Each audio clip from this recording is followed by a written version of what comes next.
ษาของเหล่าบรรดาพุทธศาสนิกชนคนดีทุกท่านขอถวายความเคารพมายังพระมหาเถระพระเถรานุเถระครูบาอาจารย์เจ้าตุปีนายน้องนาตั้งหลายขอเจริญพรมายังศรัทธาพุทธศาสนิกชนคนดีมีศีลมีธรรมทุกผู้ทุกท่านทุกหลังคาเฮือนธรรมภาพพระครูสิริธรรมบัณฑิตอาจารย์ประจำวิทยาลัยสงฆ์นครลำปางเจ้าวาดวัดมิ่งเมืองมูลตำบลพิชัยอำเภอเมืองจังหวัดลำปางวันนี้ได้นำรายการศิริธรรมกำเมือง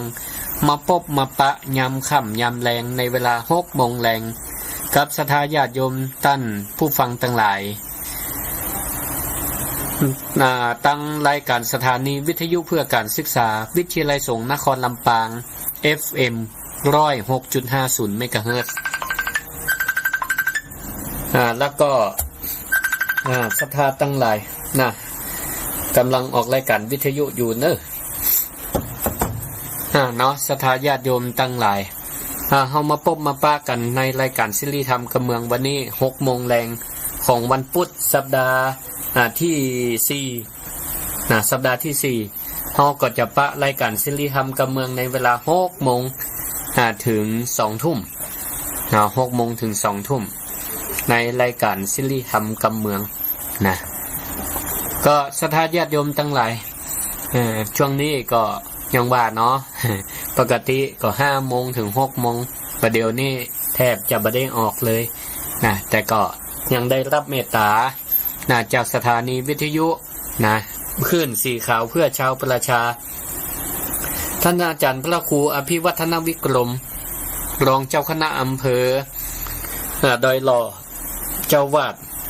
วัดปากตางเจริญผู้อำนวยการคลื่นสีขาวเพื่อชาวประชาอำเภอดอยหล่อประกาศได้เมตตาเวลาอาตมาภาพพระครูสิริธรรมบัณฑิตได้มาพบมาปราศรัทธาท่านผู้ฟังที่อยู่ตั้งบ้านตั้งจองพ่องก็ฟังตั้งสถานีวิทยุออนไลน์ตัว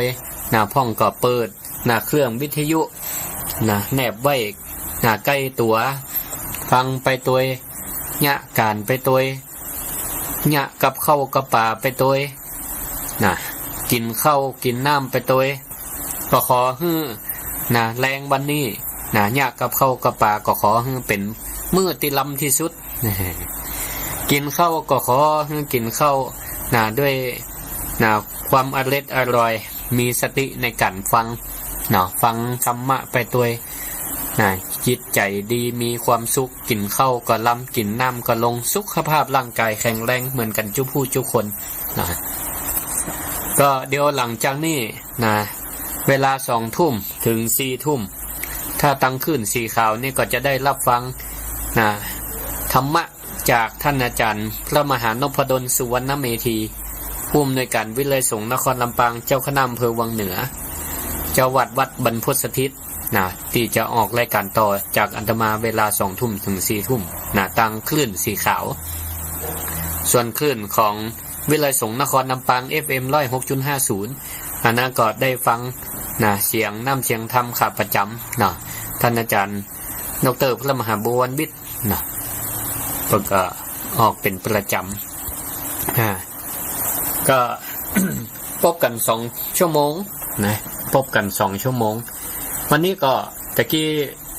ลิงก์เข้าจ้าไปน้อยนึงแต่ก็ขออนุโมทนาขอบคุณกับอาจารย์พัชริยาฟองจันตาหรืออาจารย์ดีเจเอ็มเพิ่นก็ได้ลิงก์สัญญาณเข้าเพื่อเชื่อมไปหาสถานีวิทยุ FM 106.50ตอนนี้ออกสถานีออนไลน์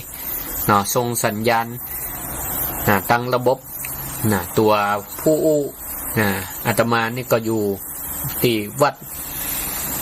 มิ่งเมืองมูลตำบลพิชัยอำเภอเมืองจังหวัดลำปางก็ส่งไปหาเข้าสถานีก็ส่งต่อลิงก์ต่อกันไปก็มาฮู้ว่าตั้งใดได้ยินได้ฟังรายการศิริธรรมกำเมืองพ่องก็เดียวใต้ชั่วโมงชั่วโมงแรกก็จะเปิดไมค์ให้ศรัทธาญาติโยมทั้งหลายได้โทรมาหากันพ่อง ปล่อยให้คนอู้คนเดียวนะอู้คนเดียวพอใช้พอขวามันมีไผซ่าคน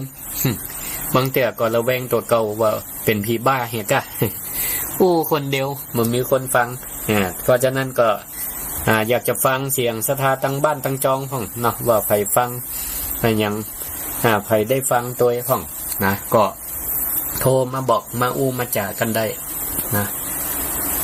เมื่อเราได้มีโอกาสนะมาฟังธรรมะเนาะมีโอกาสได้มาฟังธรรมะที่จริงก็ฟังกันกูวันนะตั้งสถานีวิทยุบ่เดียวบ่จำเป็นต้องรอวันพระวันศีลไปวัดไปวาละอยู่บ้านอยู่จองเปิดวิทยุก็ได้ฟังธรรมะนะเหมือนกันทุกท่านทุกคนอยู่ที่ว่าท่านทั้งหลายนะพ่องก็มีภารกิจนะพอเลิกจากการงานมาแล้วมีเวลาก็ฟังธรรมะกันไปก่อนหลับก่อนนอนนะจะได้ข้อคิดสกิจธรรมได้สติได้ปัญญาเนาะได้ความรู้นะบางเจ้าอันอย่างที่เฮาบ่ได้รู้เฮาก็ได้รู้ตอนนี้อันอย่างที่เฮาได้รู้แล้วเฮาก็มาสำทับเนาะมารับรององค์ความรู้ว่าอันนี้มันถูกต้องละครูบาอาจารย์แต่ละตนแต่ละองค์เปิ้นก็มาอู้แล้วอู้แหมก็เป็นกรรมเดิมกรรมธรรมะของพระพุทธเจ้านะก็จะได้ลดความสงสัยนะได้เปิ้นห้องว่าได้ฟังเรื่องใหม่ได้ใส่ใจเรื่องเก่าบรรเทาความกังขาได้พัฒนาความคิดแล้วก็จะทำให้จิตมีความแจ่มใสมีความผ่องใสได้ตามที่ภาษิตที่เขาได้ยินกันมันสุดสู่สังละพะเตปัญญังสุดสู่สังละพะเตปัญญังสุดสู่สังแปลว่าฟังด้วยดีนะละพะเตแปลว่าย่อมได้ปัญญังซึ่งปัญญาปัญญังซึ่งปัญญาเมื่อเฮาได้ปัญญาแล้วก็จะนำไปคิดพิจารณาแก้ไขปัญหาชีวิตธรรมะมีไว้แก้ปัญหาเนาะธรรมะมีไว้แก้ปัญหาส่วนปัญหาคืออย่างปัญหาก็คือความทุกข์หรืออุปสรรคที่มันบ่สามารถจะดำเนินไปตั้งหน้าได้ให้มันสำเร็จมันมีอย่างมาคัดมาขวางเกิดความติดขัดเกิดความติดขัดนั่นแหละนั่นเป็นห้องว่าปัญหาหรืออุปสรรคหรือความทุกข์นั่นเองพระพุทธองค์เพิ่นก็ได้ตรัสว่าถ้าโลกนี้เนี่ยศรัทธาญาติโยมทั้งหลายถ้าโลกนี้บ่มีความทุกข์เลยนะพระพุทธเจ้าก็บ่จำเป็นจะต้องอุบัติขึ้นพระธรรมก็บ่จำเป็นจะต้องส่องแสงสว่างบ่จำเป็นที่จะต้องส่องแสงสว่างเพราะโลกนี้ยังมีความทุกข์อยู่ดังนี้เป็นต้นศรัทธาญาติโยมทั้งหลายเดี๋ยวอาตมาภาพขอโอกาสสักเล็กน้อยพอดีได้ยินเสียงบัลลังก์ศาลาเอาสั่งของไหว้เพิ่นจะมาส่งเดี๋ยวขอพักรายการให้ศรัทธาได้ฟังเพลงคัดรายการไปสักครู่เดี๋ยวเฮามาปะกันใหม่เนาะนาติปาตาเวรมณีอทินนาทานาเวรมณีกาเมมุสาสุราเม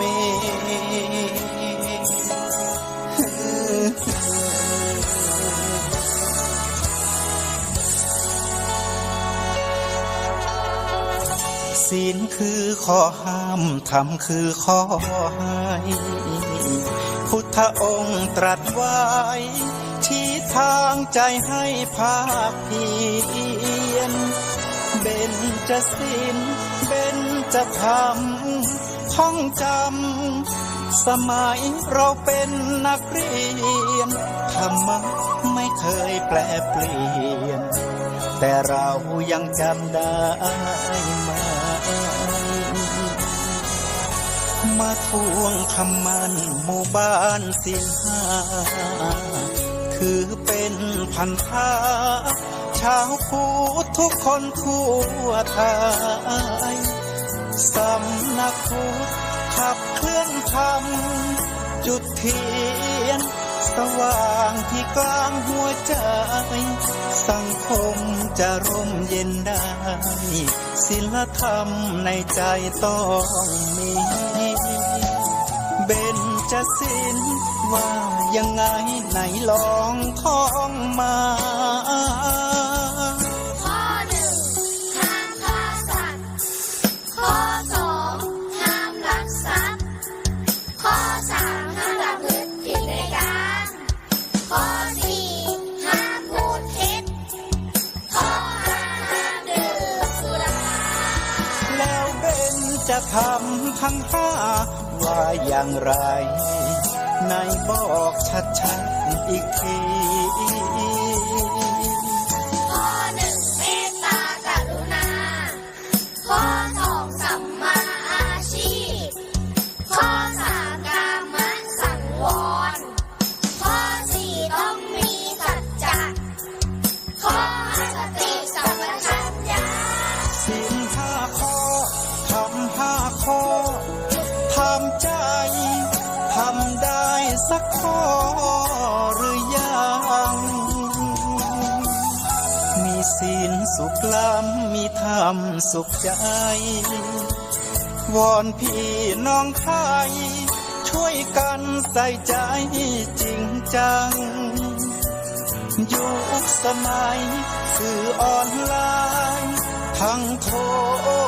โจมตีใจเราทุกทางมีศีลมีธรรมเคียงข้างชีวิตพบทางสุขใจ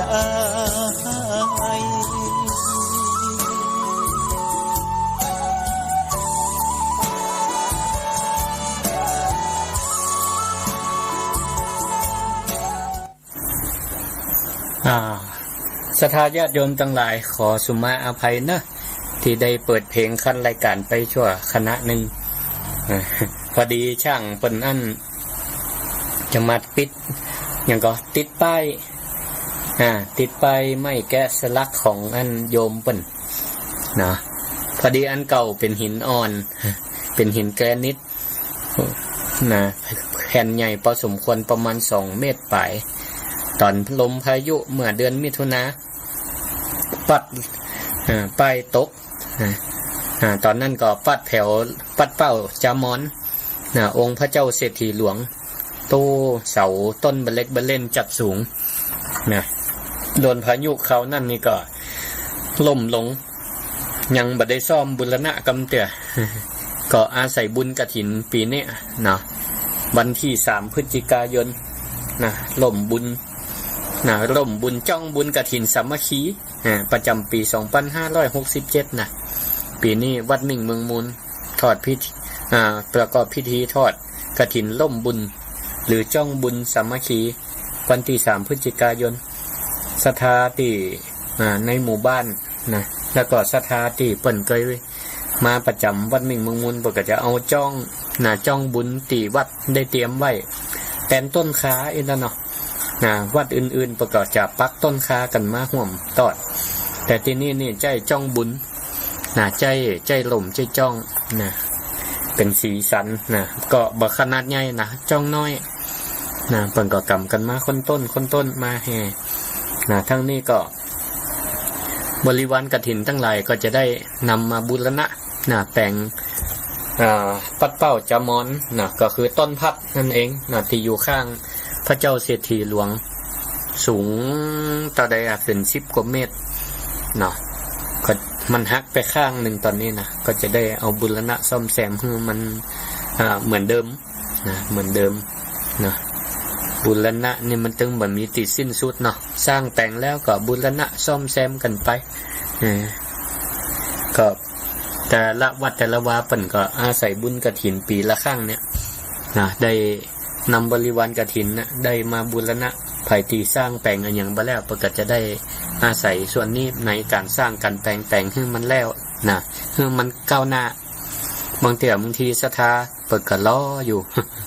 พ่องก็ร่วมบุญมาแล้วก็ว่าล้อรุ่นอยู่ว่ามันได้เพิ่นจะแปลงกันให้มันแล้วบางศรัทธาก็ต้องทำความเข้าใจการแปลงของหน้ามู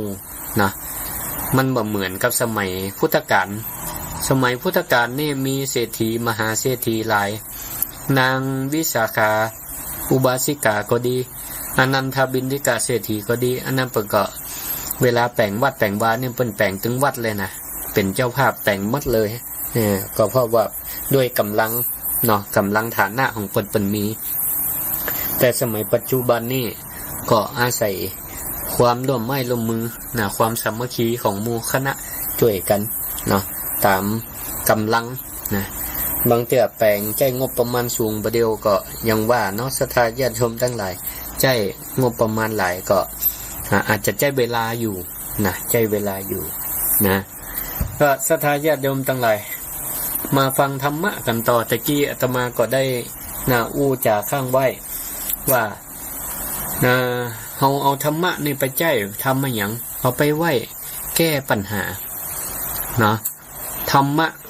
คือคำสอนของพระพุทธเจ้าธรรมะคือธรรมชาติธรรมะคือหน้าที่เฮาเฮียนฮู้ธรรมชาติเฮาเฮียนฮู้หน้าที่ของกันและกันเพื่อเอาไปแก้ปัญหาก็คือความทุกข์ทุกวันนี้เฮาเกิดมาเป็นคนเป็นมนุษย์ก็ล้วนแต่มีความทุกข์มีความทุกข์เดี๋ยวขออนุญาตกำเนิดฮัลโหลเจริญพรแม่มาได้กำลังออกอยู่แม่ฟังอยู่เด้อแม่อย่างก็ที่ไหนแม่สูสีของหนองเลี้ยงกับเป้าสาธุฟังขึ้นอย่าแม่ท่านคืนโมเดลนี่โมเดลขจารแม่ขจารโมเดลเนาะสาธุให้กำลังใจเด้อขอบคุณนี่แม่สาธุเจริญพรนะจ้าชัดเจนดีเนาะดีละพระพุทธเจ้าก็ได้ตรัสว่าถ้าโลกนี้บ่มีความทุกข์นะพระพุทธเจ้าก็บ่จำเป็นจะต้องอุบัติเกิดขึ้นมาพระธรรมก็บ่จำเป็นจะต้องเอามาสอนกันละบ่ต้องสอนกันละเพราะทุกคนบ่มีความทุกข์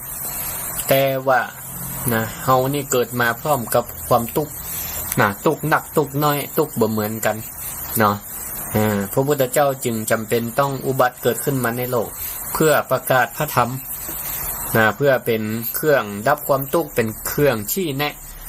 ตถาคตหรือพระพุทธเจ้าเป็นผู้บอกทางเป็นผู้แนะนำทางเท่านั้นนะพระพุทธเจ้าสามารถจะไปดับทุกข์ให้ไผได้นะเฮาท่านทั้งหลายก็เหมือนกันเนาะอย่าได้คาดหวังว่าจะมีไผมาดับความทุกข์ให้เฮาได้เฮาตัวเฮาเองนั่นแหละนะที่จะต้องเป็นผู้ดับทุกข์ด้วยตัวเองเพราะทุกข์นั้นมันเกิดขึ้นแต่ละคนถ้าบุคคลนั้นสามารถมีสติรับรู้ถึงความทุกข์ของตัวเก่ามีสติบ่ฟุ้งซ่านบ่ปรุงแต่งบ่ปรุงแต่งบ่เมื่อความทุกข์เข้ามาบ่ทุกข์ไปกับมันมีสติในการวิเคราะห์วิจัยวิเคราะห์วิจัยว่ามันเกิดจากอันหยังเกิดจากตัวเก่าก่อนเนี่ยเบื้องต้นสำคัญที่สุดเราต้องดูที่ตัวเก่าเพราะการที่เราไปดูเพ่งโทษหรือว่าเพ่งเหตุจากคนอื่นเนี่ยมันอยากที่จะไปแก้ไขแต่เราต้องพิจารณาเพ่งที่ตัวเรานี่แหละว่าเราเนี่ยเป็นเหตุในการเกิดความทุกข์ได้จะได้ก็บางเตื้อเรื่องบ่เรื่องบ่เป็นเรื่องมันใจของเฮาพอเปิดพอทีวีพอข่าวข่าวเกี่ยวกับการที่เปิ้นเบียดเบียนกันลักกันช่อโกงกันลักของกันอย่างเป็นต้นเฮาก็ไปอินมันล่ำไปไปอินกับมันล่ำไปก็เป็นทุกข์เพราะฉะนั้นเฮาก็ต้องตัดเอาเหี่ยวพ่องมาพิจารณาว่าอันนี้บ่เกี่ยวกับเฮาบ่ใจความทุกข์ของเฮาก็ตัดมาปล่อยวางมันไปพ่องแต่ถ้ามันเป็นความทุกข์ของเฮามันบ่จำมันสามารถที่จะปล่อยวางได้เนี่ยมันก็ต้องมาแก้ไขปัญหาเหมือนกับพระพุทธองค์เนี่ยทรงค้นพบหนทางแห่งการดับทุกข์ได้ เพราะพระองค์มองเหตุแล้วว่าถ้าพระองค์สามารถแก้เหตุแห่งความทุกข์ของพระองค์ได้ก็เจอว่าก็สามารถแก้เหตุของความทุกข์ของคนอื่นได้เหมือนกันนะอย่างนี้เป็นต้นนะเนาะความทุกข์ของแต่ละคนนั้นบ่เหมือนกันเนาะศรัทธาญาติโยมทั้งหลายเดียวกันนะเจริญพร เฮ้ยจ้า วันได้แม่ยัง อ่ะ แม่ยังแม่เลื้อนกะ เจ้า อ๋อ อันนี้แม่นละจ้าเราคัน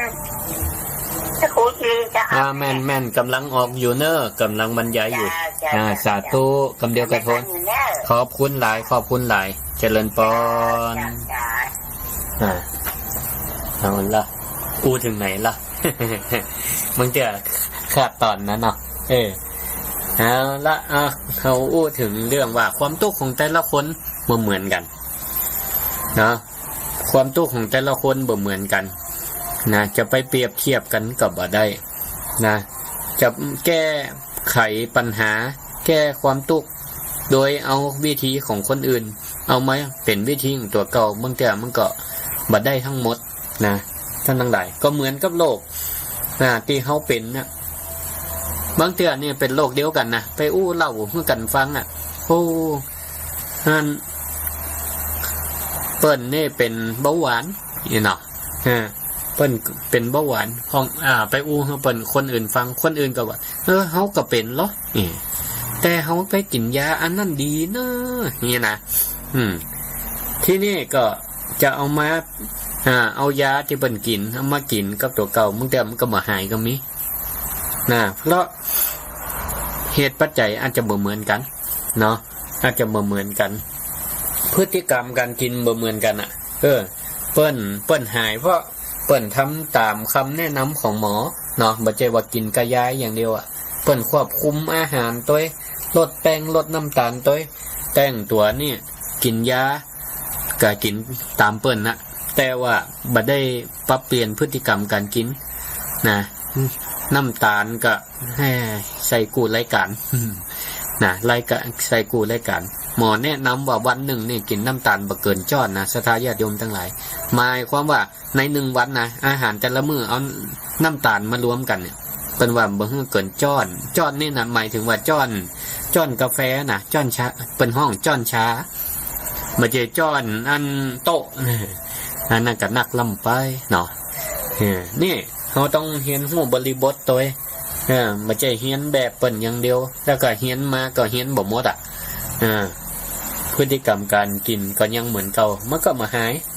นะแล้วก็ยาก็เหมือนกันก็มีหลายขนาดเนาะมีหลายขนาดยาขนาดนี้สามารถแก้โรคของคนคนนั้นได้ยาเห็มขนาดแก้โรคของคนคนนี้ได้แต่เอามาแก้กับตัวเก่าบางเตือก็ได้บางเตือก็ไม่ได้ก็มีเพราะฉะนั้นเนี่ยรักษาก็ให้มันถูกกับโลกเนาะรักษาให้มันถูกกับโลกก็เหมือนกับธรรมะก็เหมือนกันเขามีปัญหาอันนี้ก็ต้องใจธรรมะให้มันถูกกับปัญหาเกิดที่มันเกิดขึ้นนะ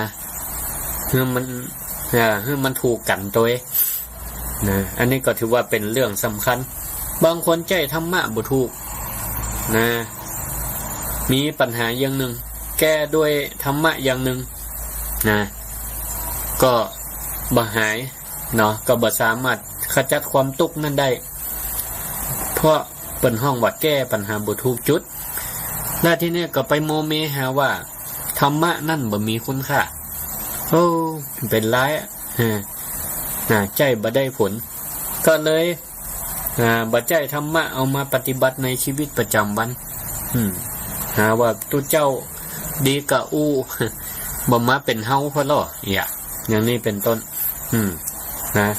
ก็มาหายสักเตือเพราะการใจธรรมะที่ถูกต้องเนี่ยธรรมะนั่นเป็นห้องว่าเป็นอุบายเนาะเป็นเครื่องมือในการแก้ปัญหาหรืออุบายแปลว่าวิธีการก็ได้นะวิธีการแก้ปัญหาถ้าเขาใจวิธีการที่มันถูกต้องปัญหาก็แก้ได้ แต่ถ้าใจอุบายใจวิธีการที่มันบ่ถูกต้องบางทีปัญหามันก็ยืดเยื้อนะยืดเยื้อเหมือนกับยาที่เฮากินอยู่ตึงวันเนี่ยทั้งเป็นยาดีมีประโยชน์นะแต่ว่าเฮาใจบ่ถูกต้องบางทีมันก็ยากให้เกิดโทษได้นะอย่างยาพารายาแก้ปวดนี่เพิ่นว่ากิน1เม็ดบรรเทากิน2เม็ดหายกิน10เม็ดตายอย่างนี้เป็นต้นเนี่ยต้องกินเพื่อมันถูกวิธีนะต้องดูฉลากด้วยนะดูฉลากยาด้วยว่าเปิ้นแนะนำนะเพื่อกินจะได้นะยาบางขนาดเปิ้นก็เพื่อกินก่อนอาหารนะกินก่อนอาหารหรือกินพร้อมอาหารเพราะมันบางเทื่อมันเป็นยาที่แห้งเนาะมันจะกัดกระเพาะนะต้องกินพร้อมอาหารจะไปกินหลังอาหารกลายเป็นกัดกระเพาะนะซ้ำเจ็บใครได้ป่วยอันหนึ่งแล้วมาได้โรคซ่อนนะโรคแหมอย่างนี้ก็มาหายสักเทื่อก็เป็นโทษนะแถมบางพ่องยาเปิ้นให้กินหลังอาหารนะเอาไปกินก่อนมันก็บ่หายบ่หายสักเทื่อก็มีเรื่องอยู่เรื่องหนึ่งบ่ฮู้ว่าเคยเล่าให้ศรัทธาญาติโยมทั้งหลายฟังหรือยังนะมีอันคนหนึ่งหนุ่มคนหนึ่งก็จะมีปัญหาชีวิตนะทำมาค้าขายอะไรอย่างต่างๆก็วิดขาดมีแต่ปัญหาอุปสรรคก็เพราะตัวเก่ากึดคนเดียวแล้วที่นี่ก็เลยกึดว่าไปบวชสักพรรษาดีกว่า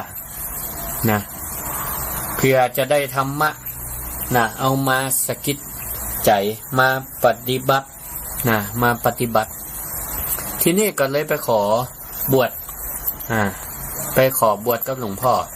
นะที่วัดใกล้บ้านที่นี่ก็เมื่อบวชแล้วก็ไปศึกษาอ่านหมดนะคำว่าของพระพุทธเจ้าอ่านพระไตรปิฎกหมดละอ่านพระไตรปิฎกหมดละเข้าใจหมดหลักธรรมตั้งแต่หมวด1หมวด2หมวด3หมวด4เข้าใจหมดทุกสิ่งทุกอย่างมีความรู้ละที่นี่พอออกพรรษาก็เลยลาสิกขาซึกไปก็ที่นี่ก็ไปอยู่บ้านก็บ่ประสบความสำเร็จก็เหมือนเก่าใช้ชีวิตก็เหมือนเดิมแต่ว่ามีความรู้ด้านธรรมะมากขึ้นนักขึ้นแต่ก็ใช้ชีวิตเหมือนเดิมก็เลยมาคิดว่าธรรมะนี่บ่มีประโยชน์อย่างเลยอุตส่าห์ห่ำเฮียนมาไปบวชมา1พรรษาห่ำเฮียนมาได้สักอย่างนี่ธรรมะมันจะสามารถช่วยให้ชีวิตมันดีขึ้นเลยก็เลยไปวัดมีโอกาสไปวัดหลวงพ่อก็ถามเป็นจะได้พ่องไงนานก็บอกว่าหลวงพ่อแต่ก่อนนี่ผมคาดหวังขนาดนักก่อนบวชนะว่าธรรมะนี่จะสามารถช่วยให้ชีวิตผมมันดีขึ้นจะเสริมดวงเสริมดวงซีกออกไปก็ว่าบุญผ้าเหลืองอานิสงส์ของบุญผ้าเหลืองนี่จะช่วยให้ผมเนี่ยชีวิตมันดีขึ้นปรากฏว่าก็ยังเก่ายังหลังบ่มีอย่างดีขึ้นหลวงพ่อธรรมะนี่บ่แจ้งบ่ได้เนาะนี่ว่าธรรมะนี่บ่สามารถช่วยในการดำรงชีวิตให้มันดีขึ้นได้กำลังชาร์จที่นี่หลวงพ่อก็บ่ว่าบ่ปากบ่อู้หยังต่อบ่อู้หยังต่อ3วันผ่านไปหลวงพ่อก็รู้สึกว่ามีอาการไอเป็นหวัดไอบ่สบายก็เลยใจขยมไปห้อง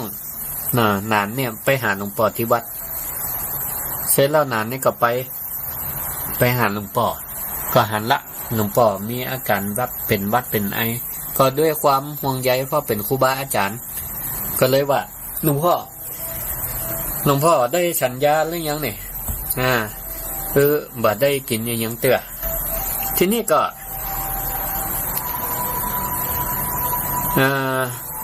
นานนี่ก็เลยอาสาจะไปซื้อยาให้หลวงพ่อก็ถามอากาศในยังเสร็จสับเรียบร้อยเสร็จสับเรียบร้อยทีนี้ก็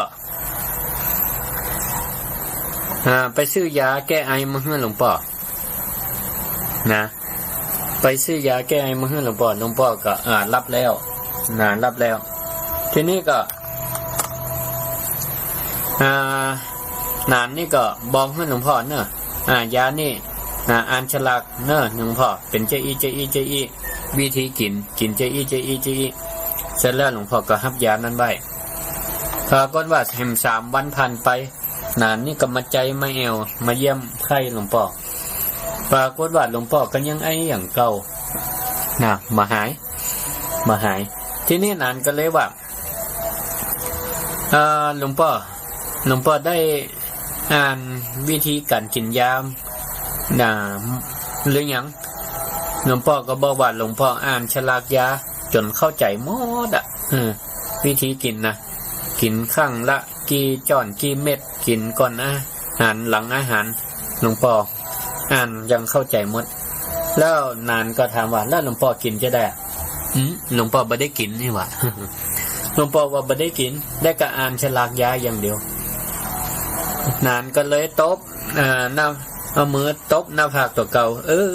นั่นเตอะหลวงพ่อเราจะยาตีผมซื้อมาเนี่ยมาให้หลวงพ่อฉันแต่หลวงพ่อได้ก็อ่านฉลากแล้วหลวงพ่อบ่ฉันมันจะหายได้จะได้หลวงพ่อก็แต่นี่วะเสร็จแล้วหลวงพ่อก็เอายานี่จิบหยอขึ้นไปยาแก้ไอแล้วหลวงพ่อก็สอนนานสอนนั้นว่านานเอ้ยธรรมะก็เหมือนกับยาขวดเนี่ยธรรมะก็เหมือนยาขวดเนี่ยถ้าเฮามัวแต่อ่านแต่ศึกษาเป็นห้องว่าปริยัติเฮามัวแต่อ่านแต่ศึกษาก็เหมือนกับนานมาบวชอ่านกูข้อกูยังเหี่ยมดเข้าใจหมดเหมือนอ่านฉลากยาเข้าใจวิธีกินหมดแต่นานบ่เคยเอาธรรมะนี่ไปปฏิบัติแล้วจะประสบความสำเร็จในชีวิตได้จะใดจะแก้ความทุกข์ได้จะใดนี่หลวงพ่อสอนนานก็เหมือนกับนานบอกหลวงพ่อนี่กะยานี่เพิ่นเอาไว้กินไม่ใช่ให้หลวงพ่อมาอ่านฉลากอย่างเดียวเข้าใจวิธีการกินหมดแต่บ่กินมันจะหายได้จะใดนานนี่ก็ได้กำกึดนะได้กำกึดเสร็จแล้วก็ขอบคุณหลวงพ่อที่จี้ทางเสร็จแล้วนานก็เอาไปปฏิบัติความรู้ที่ได้ศึกษามาธรรมะที่ได้เรียนมาก็เอาไปปฏิบัติปรากฏว่าดีขึ้นประสบความสำเร็จเจริญก้าวหน้าเจริญรุ่งเรืองนี่ศรัทธาญาติโยมท่านสาธุชนทั้งหลายเฮาจะใจธรรมะในการแก้ปัญหาอย่างเฮาก็ต้องรู้จักอ่านฉลากยาตัวเลือกธรรมะที่มันถูกกับความทุกข์นั่นก็เหมือนกับเฮาเอายาเนี่ยมากินให้มันถูกกับโลกแล้วก็ศึกษาวิธีการกินด้วยเหมือนกับธรรมะก็ต้องศึกษาวิธีปฏิบัติด้วยแล้วมันก็จะสามารถแก้ปัญหาแก้ปัญหาได้บางเตือนในสมัยหนึ่งรัฐบาลนี่สั่งห้ามให้พระสอนเรื่องความสันโดษมีอยู่สมัยหนึ่งเนาะรัฐบาลหนึ่งห้ามพระสอนเรื่องสันโดษนี่แปลว่าอย่างสันโดษนี่แปลว่าความพอเพียงพอใจในสิ่งที่ตัวมีอยู่เหมือนกับปรัชญาเศรษฐกิจพอเพียงเนี่ยทีนี้ก็ส่งผลให้ในคราวที่ตอนพระสงฆ์องค์เจ้าสอนเรื่องสันโดษสันตุถีความสันโดษอันนี้ก็ถือว่าเป็นหนึ่งในมงคลชีวิตการสันโดษนี่นะก็คือมีความพอใจในฐานะของตนที่มีอยู่พอใจในสิ่งที่ตัวเก่ามีอยู่มันก็เลย ทำให้คนในสมัยนั้นเนี่ยเปิ้นว่ารัฐบาลว่ามันก่อให้เกิดความเฉยชา พอใจตามมียินดีตามได้ทำให้คนขี้ข้านคนยากจน รัฐบาลยุคนั้นก็เลยเป็นยุคที่กำลังพัฒนาแล้วก็บเดียวก็กำลังพัฒนาแห่งเนาะต่อไปแต่พอมาบเดียวนี่เขาก็เตดเพื่อเตดเรื่องความสันโดษให้มันนักขึ้นเพราะบางแต่คนก็มีความฟุ่งเฟ้อ บอกงูจักประหยัด มันก็ต้องดูสถานการณ์ดูสถานการณ์ถ้าเรื่องความสันโดษนี่บางเทื่อก็ต้องตีโจทย์ให้มันแตกตีโจทย์ให้มันแตกถ้าเราเอาความสันโดษไปใจกับการทำงานก็บ่ได้หมายความว่าฮือจิบาจิแหงคำว่าสันโดษในตรงนี้เอาไปใจกับการทำงานนี่บ่ใจไม่ได้หมายถึงว่าฮือจิบาจิแหงบ่ใจแต่ฮือใจรักอิทธิบาท4รักอิทธิบาท4เอาไปใจเนี่ยบางคนที่ว่าแก้ปัญหาบัดตกแก้ปัญหาบ่ได้เพราะเอาธรรมะไปใจผิดประเภททำการทำงานก็ไปเอากรรมตัวเจ้าเป็นสอนว่าสอนเรื่องสันโดษนะสันโดษนะประหยัดนะอย่างเอี้ยก็ไปมีความพอเพียงนะก็เลยแบบกระตุ้นตัวเก่าบอกเกิดความกระตือรือร้นบ่มีความขยันหมั่นเพียรพอละไทอีละอย่างนี้เป็นต้นจิบาจิแหงไปเหี่ยแต่ถ้าใจให้มันถูกวิธีใจธรรมะให้มันถูกวิธีเปิดให้ใจอิทธิบาท4หรอกในการทำงานและเด็กละอ่อนคุณหนูตั้งหลายจะห้ำเฮียนเขียนอ่านเฮียนหนังสือก็ใจรักอิทธิบาท4นี่เหมือนกันทุกอย่างสดาญาติโยมทั้งหลายการทำงานการห้ำการเฮียนกันตั้งอกจะตั้งใจจะทำอย่างสักอย่างเนี่ยใจรักอิทธิบาท4จะประสบความสำเร็จความฉันทะพอใจความพึงพอใจวิริยะพอใจแล้วก็เพียรพยายาม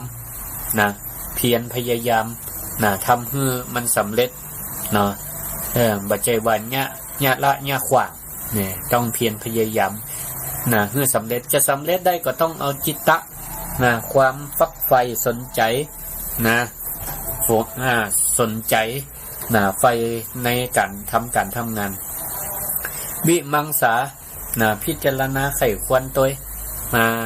บางเตี่ยนี่บัจเจว่าโหมทุ่มสุดเนื้อสุดตัวในการทำงานแต่การงานนั่นบ่เกิดผลประโยชน์อันใดเพราะมันขาดการตึกต้องพิจารณาเพิ่นบอกให้ยะหยังก็ยะทุ่มสุดเนื้อสุดตัวแต่บ่ได้พิจารณาว่ามันเป็นคุณหรือว่ามันเป็นโทษเป็นประโยชน์หรือเป็นประโยชน์ทีนี้ก็เมื่อเฮาทำงานแล้วด้วยความมุ่งมั่นตั้งใจมีอิทธิบาท4งานก็จะสำเร็จผลงานก็จะสำเร็จเฮาก็มีความปออกปอใจปออกปอใจแล้วเฮาก็จะฮู้จักคำว่าปอใจตามมียินดีตามได้สิ่งที่เฮาทำเนี่ยอันนี้ก็ห้องว่าสันโดษส่วนสมัยนี้นี่สอนเรื่องสันโดษกันนักเพราะสถานการณ์เศรษฐกิจอย่างตั้งหลายเนี่ยมันก็บ่ค่อยจะกระเตื้องต่อใดเมื่อเศรษฐกิจบ่ค่อยดีประกาศเลยสอนให้เกิดความพอเพียงเอาไว้หรือสันโดษนี่นะหรือปรัชญาเศรษฐกิจพอเพียงที่ในหลวงรัชกาลที่9เปิ้นได้มีพระบรมราโชวาทสอนให้หมู่เฮาเนี่ยฝึกเอาไว้มาอย่างนั้นแล้วเนี่ยอย่างก็จะป้ากันเป็นหนี้เป็นสินเป็นหนี้เป็นสินกันเป็นทุกข์ให้มะเพราะโมโหจักใจรัก ปรัชญาเศรษฐกิจพอเพียงแล้วก็เวลาทำการทำงานก็คือใจรักอิทธิบาท4นั่นแหละเนาะใจรักอิทธิบาท4ฉันทะความพอใจวิริยะความเพียรเนาะจิตตะจิตฝักใฝ่วิมังสาก็ใจปัญญาพิจารณาสอบสวนเนาะพอได้ผลงานพอได้ผลงานแล้วก็มีความพอใจตามนี้นะเฮาทำงานได้เวลาเฮาทำงานแล้วได้ผลเท่าอี้ได้ค่าตอบแทนเท่าอี้เฮาก็พึงพออกพอใจในสิ่งที่ตนมียินดีในสิ่งที่ตัวเก่าได้บ่ใช่ว่าได้ผลตอบแทนได้การจ้างจ้างเงินเดือนออกแล้วใจกินเหี่ยมดเพิ่นก็มีวิธีการแบ่งทรัพย์แบ่งส่วนในการจ่ายทรัพย์เนาะมีหลายวิธีเอาใจในหมวดการใช้สอยปัจจุบันรักษาเก็บรักษาไว้พร้อมเนาะเอาไว้เป็นทุนร้อนหรือว่ายามเจ็บไข้ได้ป่วยเข้าห้องหมอห้องยาส่วนหนึ่งก็เป็นเปิ้นห้องว่าไว้เป็นราชพีหรือเอาไว้ทำบุญสุนทานอันนี้ก็เป็นประโยชน์ในภพหน้าเนาะเป็นประโยชน์ในภพหน้าตัวอย่างนี้ เวลาที่เฮาใจวิธีการใจวิธีการในการนำธรรมะมาปฏิบัติเนี่ยถ้าเฮาใจอุบายวิธีการที่มันบ่ถูกต้องบ่เพียงแต่ว่ามันจะบ่ได้ประโยชน์ที่เฮาต้องการแล้วก็มันก็ยังทำให้ความเกิดความเดือดร้อนกับเฮาตัวเนาะเกิดความเครียด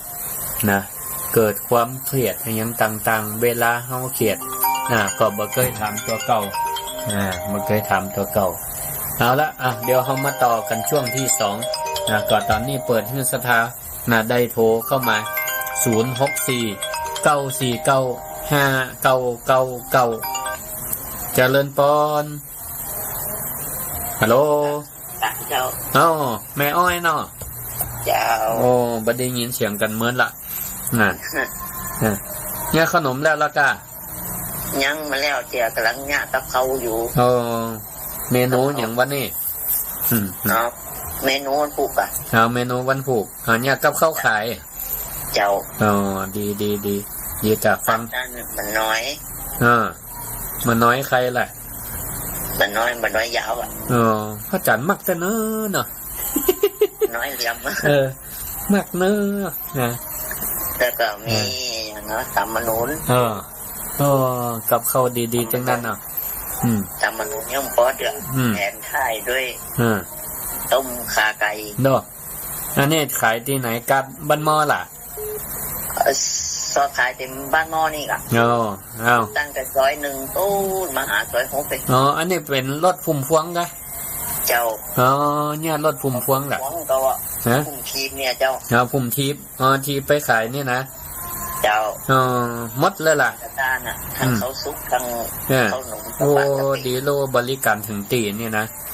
บริการถึงตีเลยดีแล้วเป็นได้ของขายดีขายทุกวันเขาซุกนี่1วันตีรีบดีถุงละ10 บาท10 บาท10 บาทข้ามมาขายตั้งเพ่วังกันหน้าวัดมิ่งห้องด่ะไก่ลำไปเนาะทีมไว้เนาะบัดดันเนาะมดเหี้ยก่อนเนาะไปซื้อจะสูบนี่มดอ่ะนั่นแหละมันเป็นกำลังใจสาธุไม่อ้อยขอบคุณหลายเนอะ3 พฤศจิกายนก็มาตอดกฐินด้วยกันเนอะไหนวัดมิ่งเมืองม้วนตอนบ่ายมากินข้าวตอนนี่กะเนาะกินข้าวตอนแล้วก็ตอดมาฟ้อนแห่กฐินน่ะเดี๋ยวก่อนจวนเพิ่มหมู่ก่อนได้สักจะจวนนั้นญาติแม่ก็มีก็แม่สิกูก่อนได้เลยนะเจ้าสาธุขอบคุณหลายเจริญพรเจ้าเจริญพรพัฒนาสการเจ้าท่านพระครูแม่ยังก็แม่คำนี้จำไม่ได้แล้วแม่คำนี้แม่โกงล่ะบ่ได้ยินเสียงเหมือนเนาะเจ้าอันต่อ ได้ยินเสียงท่านพระครูเหมือนกันนะ บ่ค่อยได้ออกรายการ เหมือนในมาเตือ เจ้าก็เห็นวัดนี่เมืองม้วนไอ้จับ 3 มิถุนายนพฤศจิกานี่กะมันนี่อย่างเจ้า3 พฤศจิกาแม่นละวันติด เจ้า วันติดมาเนอะเจ้ามากินข้าวตอนเพศแล้วก็ตอนใบตอนบ่ายล่ะแม่นละเจ้าสาธุขอบคุณหลายเจริญพรเจริญพรเนอะฮัลโหลเจ้าท่านพระครูเจริญพรแม่หยังก็แม่จุกเกี้ยวศิลาพรซิตี้บ้านห้องละปูนบ้านห้องละปูนเนาะคืนนั้นได้ห้วยตองซักกะเจ้าได้ฟังธรรมะของท่านพระครูเมื่อค่ำยามแรงนี่นะโอ้มันเตือนสติสอนใจได้อย่างดีเลยเด้อเจ้าสาธุขอบคุณหลายๆอันคำแม่บรรยายเมื่อค่ำยามแรงเนี่ยโอ้ยถูกอกถูกใจเด้อขอบคุณหลายเด้อเฮ้ขอบคุณสาธุจัดเลินปอนสาธุเด้อเจ้าเด้อจัดเลินปอนเด้อสาธุสาธุจัดเลินปอนมาสักการยาวพระครูยายพรล่ะเจ้าฟังขึ้นวัดไฟหินเนาะเจ้าบ่ตกพระครูบ่ตกนะวันนี้นี่แดดร้อนเฮานี่ตกน้อยเดียวสลับกันพ้องกะแต่ว่านี่ตกต้องวันนี้บ่ตกละตก2เมื่อคืนโอ้ดีแล้วก็ตีนี่ก็ตกเกินดีกะเย็นดีเนาะเย็นดีเฮ้ตกปะสาธุขอบคุณที่โทรหากันสบายดีสาธุเจริญพรขอบคุณหลายเจริญพรวิชาเจ้าแม่น้อยกะเจ้าโอ้เหมือนแล้วได้ยินเสียงแม่นแล้วเหมือนละได้ยินเสียงมาหากันเนอะวันที่3 พฤศจิกายนนะตอดกฐินแม่คำมีมาก็มาแม่คำมีกี้เปิ้นก็ว่ารถจะทำมาปล่อยแม่ตู้วันนั้นว่ากันจะกรรมเนาะป้ากันสักกรรมหันอยู่หันเอาไปที่กลางเดี๋ยวสะดุ้งกะแม่อูทานโนพโดนั่นสาธุเจริญพรขอบคุณหลายเนอะเจริญพรเจ้าฮัลโหลสาธุสายที่บ่ได้โทรก็ขอสุมาภัยเนอะสายซ่อนเจริญพรฮัลโหลครับแป้งมันแท้ครับป่อตั้งใดก็แม่ลิ้มนี่กะข้างบักแม่ลิ้มนี่ครับแม่ลิ้มจำเสียงได้จำเสียงสวัสดีครับหน้าท่านเกศหน้าขอบคุณหลายๆขอบคุณนักดีมากเลยครับหน้าอันนี้ฟังขึ้นอย่างวัดไฟหินกะขึ้น104ครับวัดไฟหินของจันทร์วิศวัตรขอบคุณเปิ้นจันนักอ่ะเนาะครับเดี๋ยววันที่2นี่เปิ้นมีกฐินแล้วครับหน้าวัดไฟหินครับแหละวัดมิ่งเมืองมูลลำปางวันที่3มาร่วมครับวัดไฟหินก็ได้แล้วครับลงไปได้ครับสาธุ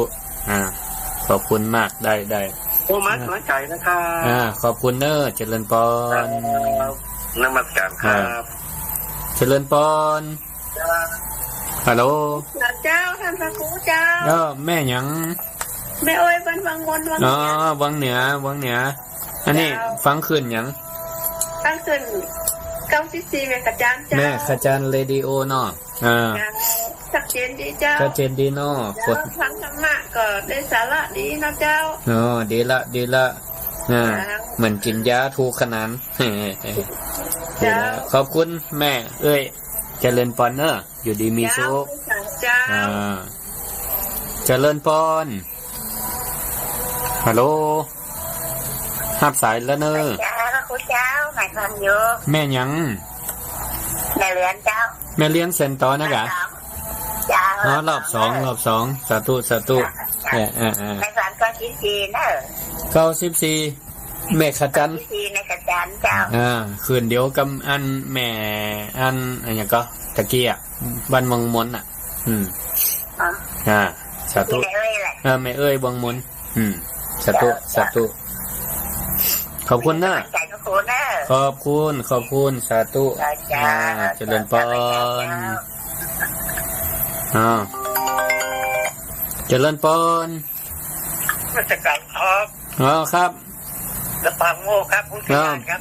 อุทยานปาโมกครับพ่อครับมันคนไม่ถูกคนผิดฝนตกนะลำปางอาจารย์วันนี้ไม่ตกพ่อครับตกเมื่อวานตกเมื่อวานวันนี้ไม่ตกครับครับใจบุญเชียงใหม่หัวไวลำปางมี5พยางค์จำไม่ได้3ครับผมใจบุญเนี่ยเชียงใหม่คนหัวไวลำปางหัวไวลำปางปฏิภาณไปหัวไวนะครับคนบ้านหัวรถไฟฟรีไปกลับไปบ้านสมุทรสงครามไงครับไปเจอตู้กันนั่งรถไฟฟรีมาแกก็จดไว้ไม่รู้หายไปไหนครับเดี๋ยวท่าน2ข้อเชียงใหม่หัวไวเชียงใหม่ใจบุญหัวไวลำปางเชียงใหม่ใจบุญครับมี5พยางค์ผมจำไม่ได้เดี๋ยวท่านได้ครบมาโทรมาบอกหน่อยครับผมครับไปไหนไม่รู้ครับขอบคุณครับฟังอยู่ฟังอาจารย์อยู่ครับขอบคุณครับวิปัสสนาบ้างเนี่ยอะไรนะครับวิปัสสนาหรือเปล่าครับผมว่าอาจารย์นี่คงจะไม่ธรรมดานะเนาะวิปัสสนานี่นะครับแปลว่าแจ้งนะวิปัสสนานี่สำเร็จได้นะอาจารย์นะครับผมขอบคุณครับปัจการครับขอบคุณครับเดี๋ยวต่อรอบ2ครับขอบคุณศรัทธาญาติโยมทั้งหลายเดี๋ยวเราพักสักครู่เบรกรายการเดี๋ยวกินน้ำกินท่าแล้วก็มาฟังกันต่อนะมาฟังกันต่อแนวฟังอย่างดีฟังซอนมัสการพระพุทธโกสัยไปก่อนเนอะ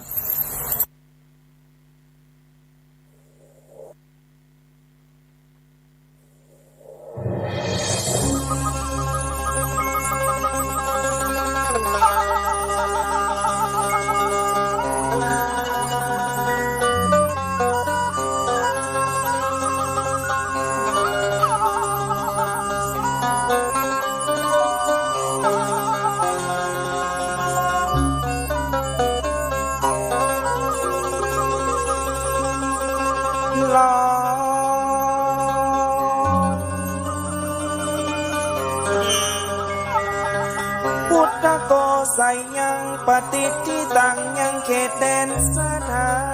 นเมืองแป้โอสายน้อมไว้เป็นเหมือนนุ่มโหใสบางเงาพี่น้องที่มาช่วยพ่อมองนครเตต้องขอเอาบุพามาลาดอกส้มบูชากราบน้อง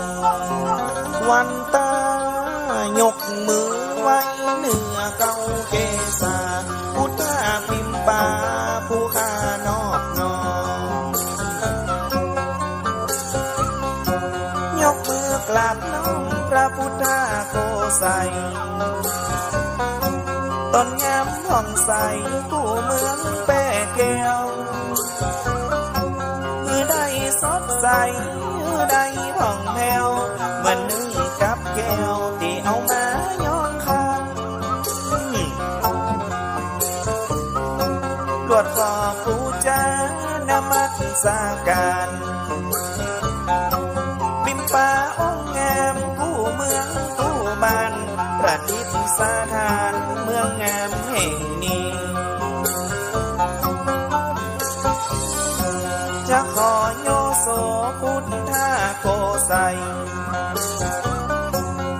ศรีชัยน้ำไข่เก่าแก่มหาสักยะ กูนี้นั้นแต่กูกลับมาเมืองเปนครเมืองงามมันมาเตียงเต้าหลายยุคหลายการพอหึงเมื่อนานหลายปีพวกเขากูกลับมาลำเนาโกใส่แผ่เมินพระบาทมีเมืองวราวิหารประดิษฐสถานตั้งอยู่ที่นี่เข้ามาปูจากราบนกมาดังอีจักสมฤทธิกูอย่างกูอันด้วยความศักดิ์สิทธิ์เดชฤทธิ์น้ำมนต์คลังช่วยเป็นพลังส่งเสริมเติมสร้างคือสมใจหวังดังตั้งใจไว้ถึงยามแปดเปงมาหอดมาเถิงกาลามาเติงวิสาข้างบ้านได้พร้อมใจกันปีน้องมาเจ้าบ้านโกใส่เมืองงามจัดการจัดงานเพื่อสักการะนมัสการหลวงพ่อองค์งามโกใส่เต้นแก้วกาละมาแผ่วเป็นแนวสืบไว้เห็นกันเอายังน้ำอบมาน้ำหอมมาไล่ไก่สอนมุกหาดอกซอยต้นหมากต้นปูต้นเตียนแขวนห้อยห้องเอาจอน้อยห้องก็เอาตุ้งใจห้องเอาเข้าน้ำจะตู้ปัดใจแผ่นผ้าหัวใบหัวตาแต่งยองมาให้มาห้องงดงามยิ่งแล้วเปิดยักยอยมกราบนกตะวายแด่หลวงพ่อโกใสนั่งเหนือเต้นแก้วอันเป็นตีบังใจผ่องแผ้วเมื่อมาหลวงแล้วฮอดถึงปัจจุบันปากันแต่งหน้าหัวเครื่องสาการนำมาย่อตาถวายกราบก้มเก่ายกมือพนมเอาบังคมกราบนอแนวลวดกราบไว้พุทธบาทสีห้อยไปพอไปก้อยของเก่าที่ห้างในเวียงโกใสเมินมาแล้วนั้นเป็นของคู่บ้านคู่เมืองศรัทธาญาติโยมตั้งหลายคันว่าจะเปิดซอให้มันโจบหมดเนี่ยก็ใจเวลาอยู่นะใจเวลาอยู่ก็เลยบอกปอหอมปากหอมคอเนาะคันรายการเฮามาปะมาฟังรายการศิลธรรมกำเมืองนะการอู้จาภาษาธรรมนะเป็นกำเมืองนะศิลธรรมกำเมืองโดยพระครูศิริธรรมบัณฑิตอาจารย์ประจำวิไลสงฆ์นครลำปางมหาวิทยาลัยมหาจุฬาลงกรณราชวิทยาลัยเนาะเป็นสถานที่สอนหนังสือกับศรัทธาญาติโยมทั้งหลายบ่ว่าจะเป็นพระสงฆ์องค์เจ้าศรัทธาญาติโยมทั่วไปก็สามารถมาเรียนกันได้ขออนุญาตกำเนิดเจริญพรก็ได้แม่บัวไข่เจริญพรนะว่าใดจะอันนี้ครับจะมาแอวหากันวันนี่แหละตอนกฐินแหละเจ้าเดี๋ยวจะชวนหมู่เขากันเนาะได้เลยวันที่3ตอนบ่ายมากินข้าวตอนนี้เจ้าสาธุวันนี้จะไปตรงโกงมาเนี่ย นะอ๋ออันบ้านจันทร์มหาสมชาติเนาะ เจ้า อ๋อได้ไปสักกรรมมาวันนี้ไปยากาศอ๋อไป2ล้ำเมื่อโอ้ดีบ้านบุญเกิดล้ำหนึ่งโอ้ดีสาธุเดี๋ยวแต่ชวนโมที่เก่าเนี่ยเห็นคำก่อนนะสาธุขอบคุณหลายๆเนอะถึงหาอยู่ขอบคุณหลายๆไหนขอบคุณหลายๆเนอะเจริญพรวันที่8อาจารย์จะได้มาก่อนนะที่ไหนวันพุธอาทิตย์เดี๋ยวพอก่อนกะเนาะบัดติดหยังกะมันกินหยังกะไปเนอะสาธุขอบคุณหลายเจริญพรขอบคุณเนอะศรัทธาญาติโยมที่เป็นห่วงเป็นหาตามหาว่าจะได้บัดได้ยินเสียงมาเมินเนื่องด้วยเวลาและการงานหน้าที่ขอสุมาอภัยเอาละวันนี้เขาก็ได้มาป้ากันไผที่ว่าบัดได้ฟังกันเมินเนี่ยนะฟังกันแท้ๆเนอะเอามันจนถึง2 ทุ่มปะนะนะศรัทธาญาติโยมทั้งหลายตะกี้ก็ได้อูดกันเรื่องนั้นอย่างลืมไปละเกี่ยวกับอันเขามาต่อกันเนาะตะกี้อูดถึงเรื่องมัจจลอตีเฮียนของพระสงฆ์แล้วก็ศรัทธาญาติโยมลูกหลานไผใครเฮียนต่อปริญญาตรีเนาะส่งมาเฮียนได้มาสมัครไว้ก่อนเปิดปีหน้าเปิดปี68เนาะตะกี้เขาก็อู้เรื่องเกี่ยวกับการแก้ปัญหาหรือความทุกข์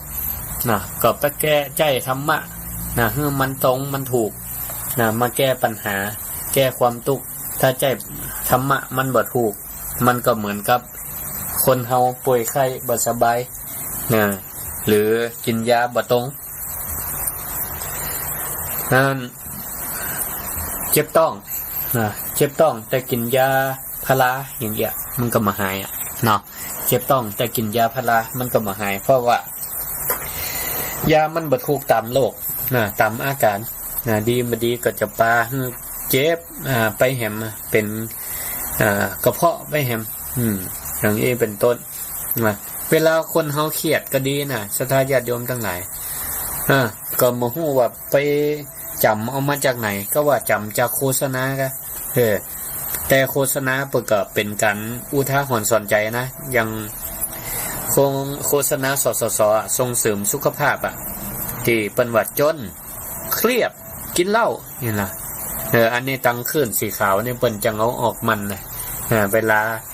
อันโฆษณาต้นรายการเนาะจนเครียดกินเหล้าอันเนี้ยมันบ่จะเป็นตั้งออก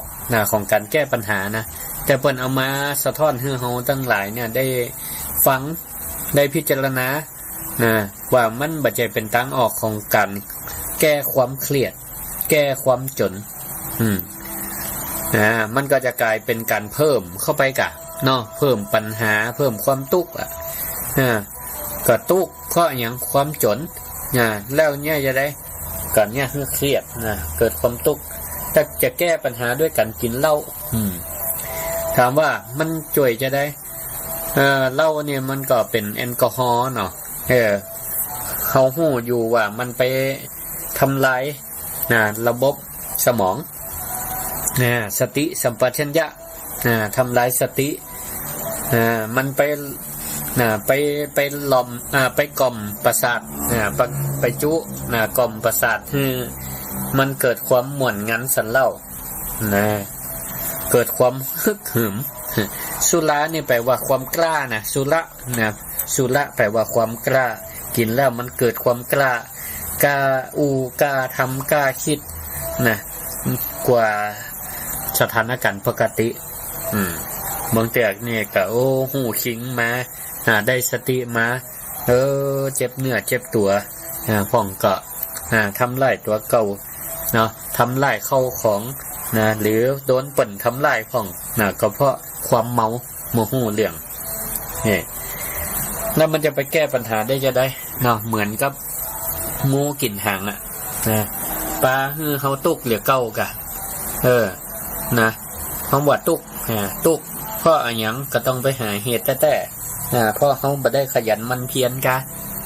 เขาบ่ได้เพิ่มความขยันกะเขาขี้ข้านกะหรือว่าจะได้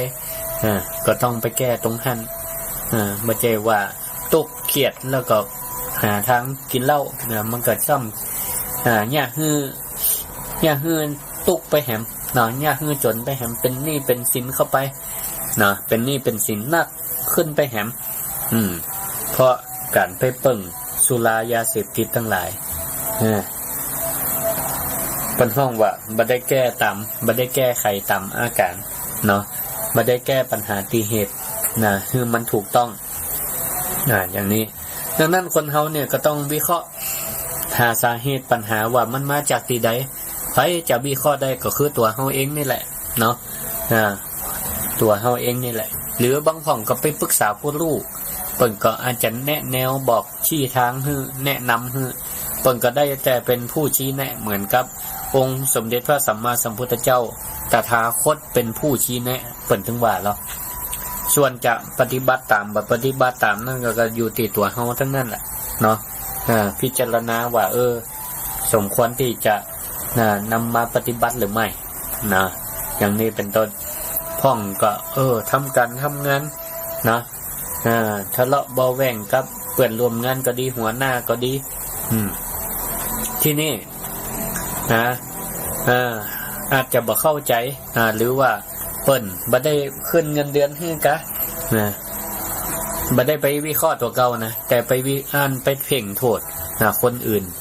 เช่นที่จะมาวิเคราะห์ตัวเก่าว่าเฮาบกพร่องเรื่องอะหยัง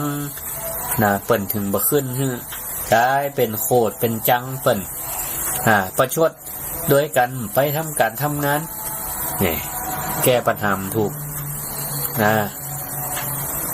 ที่ไหนได้ว่านึกว่าจะสะใจก็กลายเป็นว่าตัวเก่าเปิ้นก็เพ่งโทษเข้าไปแหมว่าบ่ไปทำการทำงานก็เนี้ยคุณภาพชีวิตตัวเก่าแย่ลงไปแหมอันเดียวเปิ้นเฮาว่าแก้ไขปัญหาถูกถ้าเปิ้นมาขึ้นเงินเดือนมาพิจารณาตัวเก่าตัวเก่าบกพร่องอย่างปีที่ผ่านมานี่ขาดงั้นมันก็เวลาทำการทำงานแบบแสดงความขยันมันเพียรให้มันเต็มที่ก็จิบาจิแฮงกะเป็นต้นถ้าเฮาฮู้ปัญหาตัวเก่าวิเคราะห์แล้วเนี่ยเฮาก็ลองปรับปรุงพฤติกรรมของตัวเก่าให้มันดีขึ้นก็ลองพอละว่ามันจะดีขึ้นก่อนแต่ถ้าปรับแล้วเนี่ยเชื่อได้เลยว่าปีต่อไปเนี่ยทำการทำงานก็ต้องผลงานเข้าตาของละผลงานเข้าตาหัวหน้าเพิ่นก็ต้องมีการแสดงการยกย่องสรรเสริญหรือว่าตอบแทนเพิ่มขึ้นเงินเดือนขึ้นรางวัลขึ้นแน่นอนถ้าแนวนี่นะชะตาญาติโยมทั้งหลายผัวเมียก็เหมือนกันผัวเมียก็เหมือนกันพิดกันตึงวันเมียก็โตดว่าสาเหตุเพราะหยังพิดกันเพราะผัวบอกเข้าบ้านพ่อผัวบอกเข้าบ้านพอเข้าบ้านมาก็จมด่าว่าให้กันมีผัวก็เหมือนกันก็ว่าเป็นปัญหาเพราะว่าเมียเนี่ยเมียเป็นตัวต้นเหตุเข้าบ้านมาก็จมติ๊กจมติ๊กที่จริงแล้วต้องกู่เนี่ยโดยเฉพาะคนเป็นเมียเนาะเปิ้นก็ต้องเป้าหมายของเปิ้นคือหยังเป้าหมายที่ว่าจมเนี่ยเพื่อให้ผัวเนี่ยกลับบ้านตรงเวลาแต่กลายเป็นว่ายิ่งจมเนี่ยมันแหมฝ่ายหนึ่งเนาะบางเทื่อเปิ้นก็ตั้งอกตั้งใจทำการทำงานมาอีดเหนื่อยบางเทื่อก็ทำเกินเวลาของมีบริบทหยังของเปื่อนของหยังของเจ้านายของจวนของคือบ่ได้อู้จากันสร้างความเข้าใจมันตรงกันหรือฝ่ายหนึ่งบ่ทันได้อธิบายหยังก็จมมาละอย่างนี้เป็นต้นก็เนี่ยคือแทนที่เพิ่นจะกลับบ้านตรงเวลาก็บ่กล้ากลับบ่กล้าปิกว่ากลัวเพราะฮู้ล่วงหน้าแล้วว่าปิกไปเนี่ยโดนจมให้หมดอย่างนี้เป็นต้นก็สามารถจะแก้ปัญหาได้ทางที่ดีก็ต้องมาหันหน้าเข้าหากันเนาะพูดจากันปรับความเข้าใจมันตรงกันลดอารมณ์ลง แล้วก็ใจเหตุผลมันหนักขึ้นอย่างนี้นี่ก็สามารถจะแก้ปัญหาได้เนาะและก็ใจอุบายวิธีการที่มันถูกต้องนะก็เหมือนกับยารักษาโรคนั่นแหละเนาะอาการเป็นจะได้ก็ต้องใจยาให้มันถูกกับโรคอย่างที่ว่าตะเกียนะ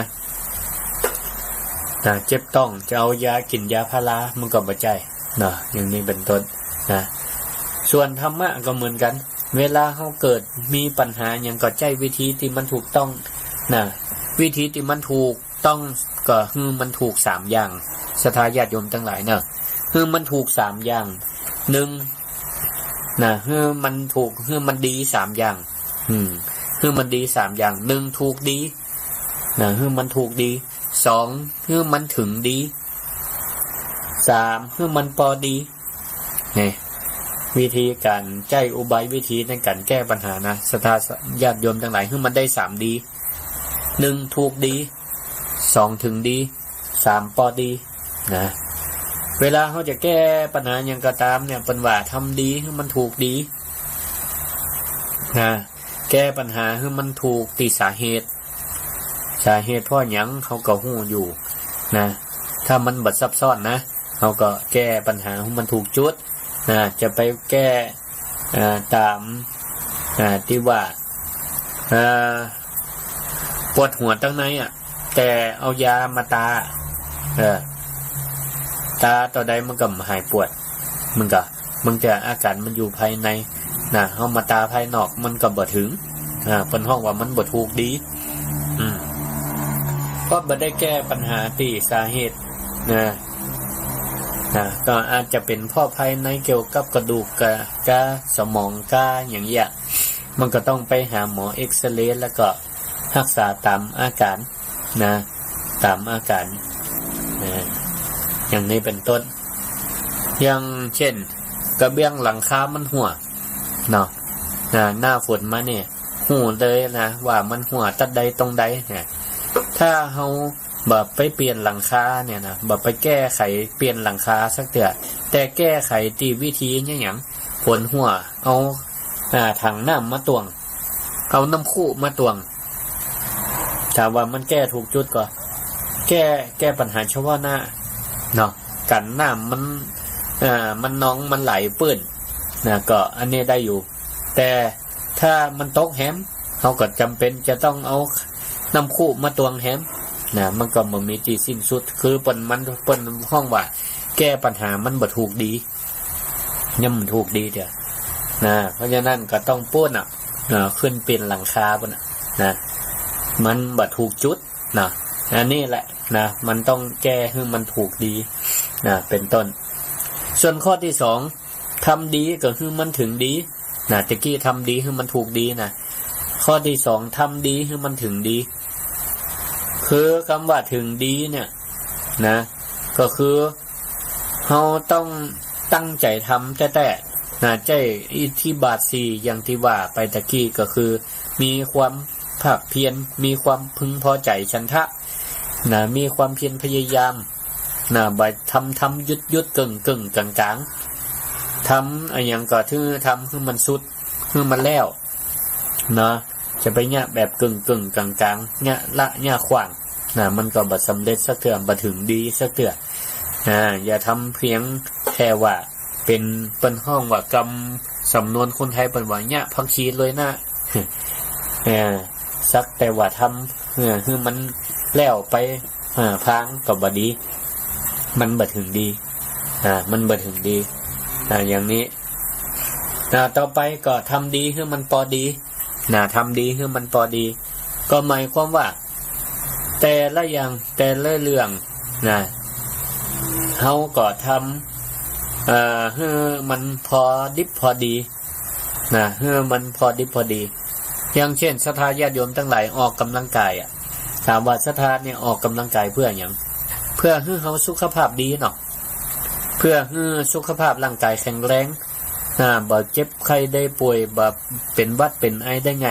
เพราะเฮาทำสุขภาพของเฮาให้มันดีด้วยการออกกำลังกายการออกกำลังกายมันก็ต้องเนี่ยให้มันพอดีจะไปหักโหมเกินไป บดีหักโหมเกินไปนะหักโหมเกินไปนะอย่างเช่นออกกำลังกายวิ่งกับหมอกพอให้พอดีเยอะเนี่ยหมอกเงินได้เหี่ยมันไหลให้บดีก็เอาละบดีไปทุ่มสุดตัวนะบางคนห้าวลำไปห้าวลำไปพอตกแห่งวันปวดแข้งปวดขาเนาะปวดเนื้อปวดตัว ก็เพราะอย่างเพราะว่าบัดได้ทำอย่างพอดีบัดได้ทำอย่างพอดีน้อยเกินไปก็บ่สำเร็จไผห้องใครลดความอ้วนออกกำลังกาย5 นาทีกันย่างละหรือเนี่ยได้วันเดียวกันย่างละ แสดงว่าเนี่ยบ่พอดีมันก็บ่สามารถจะแก้ปัญหาที่ตัวเก่าตั้งความหวังได้เพราะฉะนั้นเนี่ยเราทำดีก็ให้มันถูกดีให้มันถึงดีทำดีให้มันพอดีอย่างนี้การที่เราทั้งหลายเนาะใช้วิธีการต่างๆเนี่ยก็ให้ทำดี3อย่างเนี่ยทำดีให้มันถึงดีให้มันถูกดีให้มันถึงดีแล้วก็ให้มันพอดีเนาะชื่อว่าเฮาท่านทั้งหลายเนี่ยใช้วิธีที่มันถูกต้องแต่บางคนใช้วิธีการที่ทำบ่ถูกต้องมันก็บ่ถูกดีบ่ถูกดีบ่ถึงดีแล้วมันก็บ่พอดีก็จะเกิดความเดือดเนื้อร้อนใจขึ้นฮือกับตัวเก่าอย่างเช่นในนิทานจาดกเรื่องหนึ่งก็พอมีเวลาอยู่ได้เล่าให้ฟังศรัทธาญาติโยมทั้งหลายมีพราหมณ์คนหนึ่ง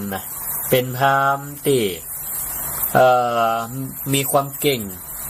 มีมนต์วิเศษมีคาถาเนาะมีคาถามีมนต์วิเศษสามารถเสกให้ฝนตกสามารถให้ฝนตกได้อย่างวันนี้ตั้งลำปางว่าฮ้อนฝนบ่ตกก็เสกให้ฝนตกได้ก็ไม่ใช่ว่าไผจะญาติได้ง่ายเนาะแต่พราหมณ์คนนี้สามารถสวดเสกคาถาให้ฝนตกได้แล้วก็มีความพิเศษแห่งอย่างเป็นฝน5 แก้วเป็นฝนแก้วฝนค้ำตกลงมาจากท้องฟ้านี่ดีไปอย่างเนาะ ถ้าเวลาไหนคนทุกคนยากพราหมณ์นี่ก็จะเสกให้นั่นเป็นแก้วแหวนเงินคำเพชรนินจินดาตกลงมาจากฟ้าได้แต่มีข้อจำกัดศรัทธาญาติโยมทั้งหลายแต่พราหมณ์คนเนี้ยมีข้อจำกัดว่าปีหนึ่งสามารถเสกได้ครั้งเดียวก็เหมือนกับตานกฐินปีหนึ่งตานได้ครั้งเดียวจำกัดเวลาต่างหากเดือนเดียวต่างอันตั้งแต่ออกพรรษาจนถึงลอยกระทงเนาะเพราะฉะนั้นเนี่ยบ้านเหนือบ้านใต้วัดเหนือวัดใต้ก็มีทอดกฐินกันเนอะศรัทธาญาติโยมทั้งหลายก็ไปอนุโมทนาเนาะปีในมิเตื้อแต่ศรัทธาสามารถไปหลายตีได้นะไม่ใช่ว่าไปวันนี้ไปงานกฐินวัดตุงโปงมาละ1 เตื้อพอละใน1 ปีไม่ใช่เนอะศรัทธานี่สามารถไปหลายตีได้วันที่3 พฤศจิกายนเวลาบ่ายโมงมาตอดกฐินวัดมิ่งเมืองมูลแหมก็ได้ตำบลพิชัยอำเภอเมืองจังหวัดลำปางเนอะแต่ว่า1 ปีมีครั้งก็หมายความว่าวัดนั่นสามารถรับกฐินได้แค่ปีละครั้งเท่านั้นเป็นใจอีกมาเข้าสู่ที่ว่าพราหมณ์เนี่ยมีเงื่อนไขที่ว่าสามารถเสกฝนเสกฝนให้ตกแล้วเป็นแก้วเป็นแหวนเงินคำได้เนี่ยสามารถญะได้ปีละครั้งเดียวที่นี่ก็พระโพธิสัตว์ของเขาก็คือพระพุทธเจ้าที่เปิ้นเสวยพระชาติเป็นพระโพธิสัตว์ในอดีตพอได้หู้ข่าวว่าพราหมณ์คนนี้มีมนต์ดีวิเศษก็เลยไปขอสมัครเป็นลูกศิษย์ลูกหาไปขอเรียนมนต์วิเศษนี่ทีนี้ก็พอเรียนจบพอเรียนจบแล้วก็สำเร็จสามารถเสกได้เหมือนครูบาอาจารย์ของตัวแล้วก็เลยเข้าไปในป่ากับอาจารย์ก็คือ พราหมณ์ที่เป็นอาจารย์กับลูกศิษย์ที่เป็นพระโพธิสัตว์เข้าป่าไปด้วยกันทีนี้ก่อนในคณะเดินทางไปในป่าก็ปรากฏว่ามีโจรซุ่มอยู่โจรซุ่มอยู่นักอะละมือกันโจรป่า500ซุ่มอยู่แล้วก็เลยล้อมจับอาจารย์กับลูกศิษย์เอาไว้